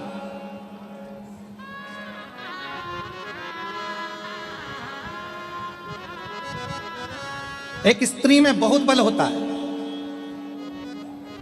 मेरी जीजियां इस बात को जानती हैं। एक स्त्री में बहुत बल होता है, अगर कोई उसे परेशान करे तो वो जवाब दे सकती है।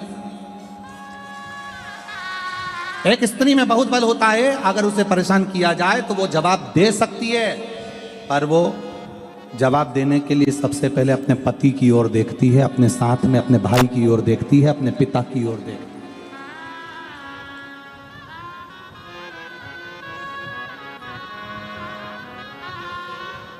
पर मेरा निवेदन है, भारत की भूमि पर जन्म लेने वाली इन बेटियों से,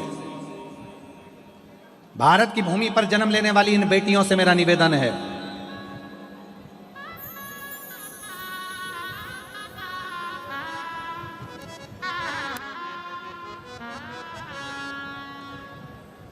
कि आज का जो समय है बड़ा विचित्र समय है। आज के समय में छोटी छोटी बेटियों के साथ में जो गलत कृत्य हो रहा है, उसको दूसरा कभी नहीं रोक सकता। मेरा निवेदन है, इतने अपराध हो रहे हैं, इन अपराधों को सरकार कब तक रोकेगी? इसलिए शिव महापुराण की कथा कहती है, सरकार इन अपराधों को रोक नहीं पाएगी, संस्कार इन अपराधों को रोक सकता है। हमारे संस्कार, हमारी श्रेष्ठ संस्कार दिए हुए इन अपराधों को रोक सकते हैं। आप अपने संस्कार अपने बच्चों को दीजिए, अपनी बेटियों को उतना प्रबल कर दीजिए कि कोई निगाह उठाकर देख ले भला।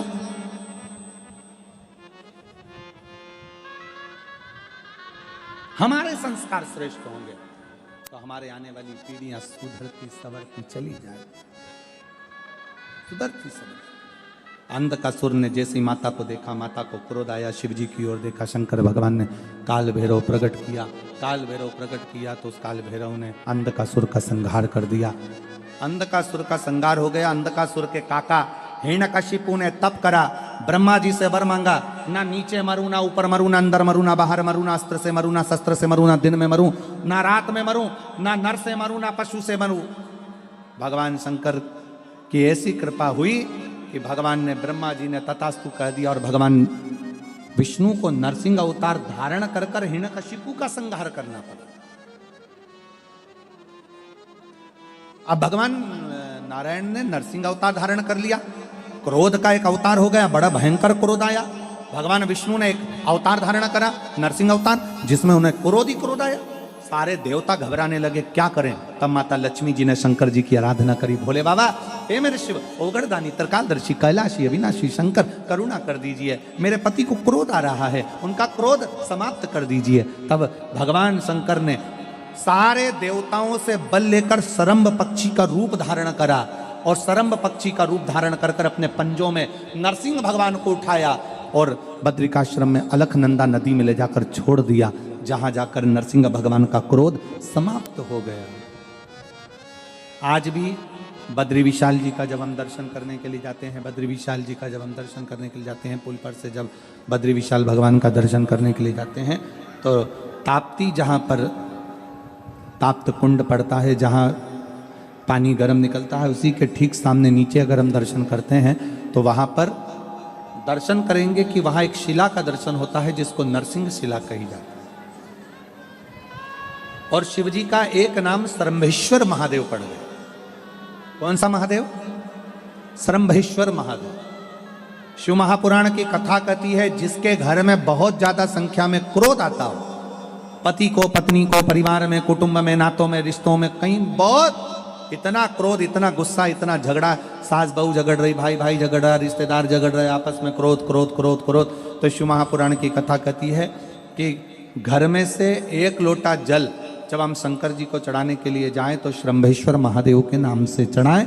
चढ़ाने के बाद उसी में से थोड़ा सा जल लेकर अपने घर के पीने वाले मटके में या जहां पानी पीते हैं उसमें आचमन के रूप में उसको लेना प्रारंभ करें।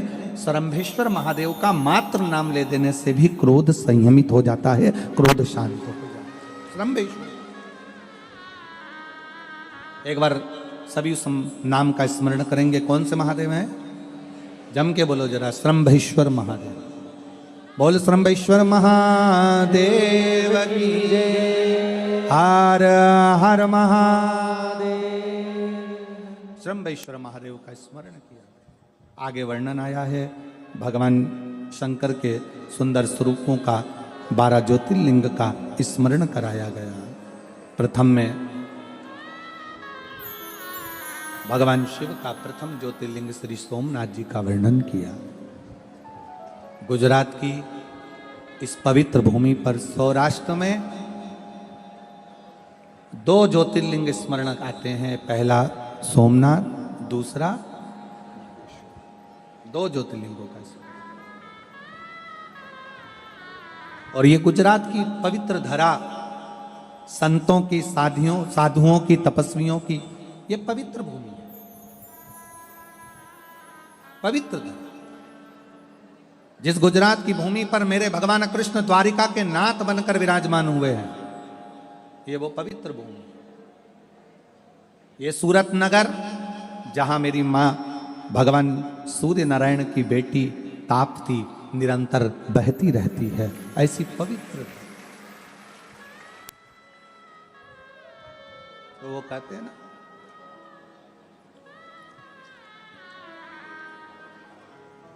थारो निर्मल निर्मल पाणी ताप्ती महारानी, ताप्ती महारानी, ओ ताप्ती महारानी, थारो निर्मल निर्मल पानी, ओ ताप्ती महारानी। निरंतर जा बहती हो,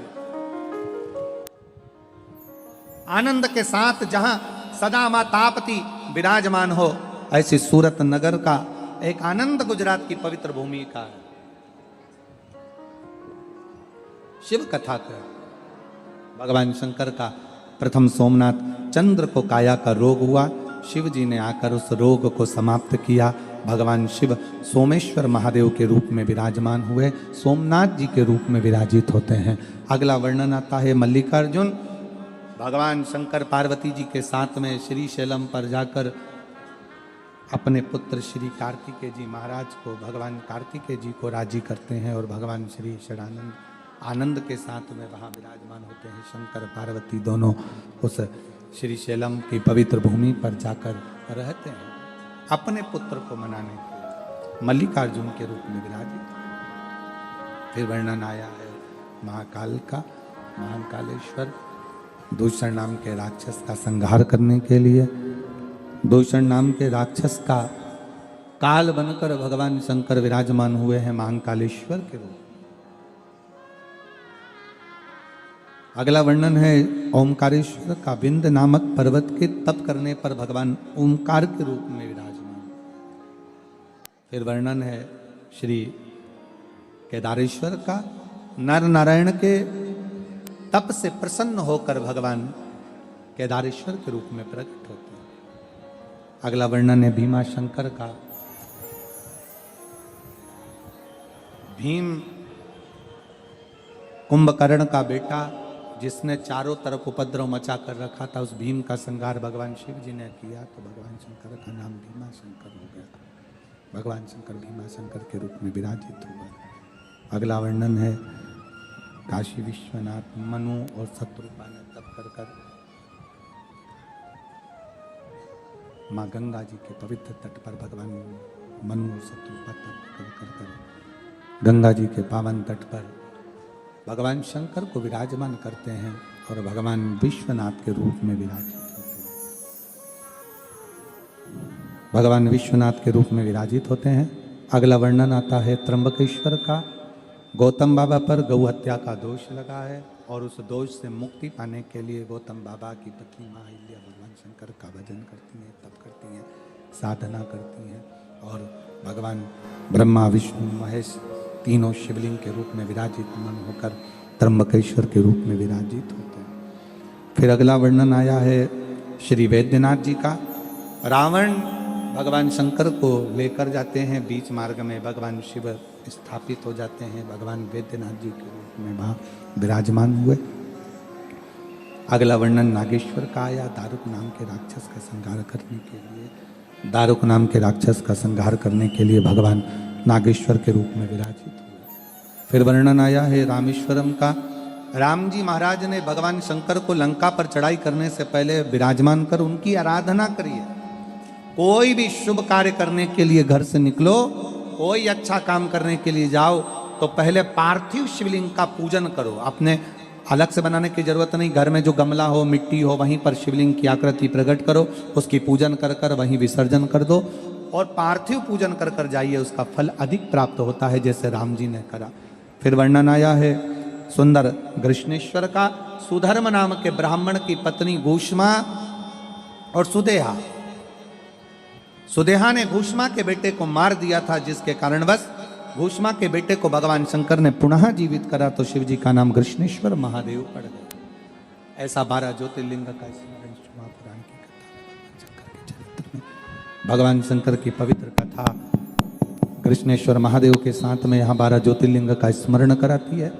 भगवान शंकर की यह पवित्र कथा सूरत नगर के इस पवित्र भूमि पर 7 दिवसीय शिव कथा चल रही, जिसको तुमरुका जी बाच रहे हैं। चंचुला देवी अपने पति के लिए श्रवण कर रही है। प्रेत योनि से बिंदुक मुक्त होता है। भगवान शंकर के सम्मुख में चंचुला देवी अखंड सौभाग्य धारण कर लेती है, देवलोक को जाती है।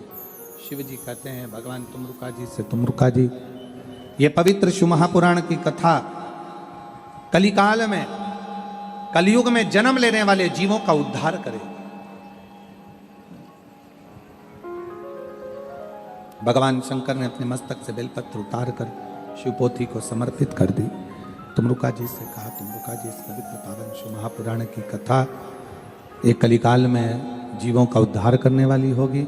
जिस स्थान पर यह पवित्र कथा होगी, भगवान शंकर कहते हैं वहाँ 7 दिन तक, 5 दिन तक मैं वहाँ विराजमान रहकर इस कथा का रसतत्व ग्रहण करूँ। ये वो पवित्र कथा है जो जीव का कल्याण करने वाली, जीव का उद्धार करने वाली, जीव को आनंद देने वाली है।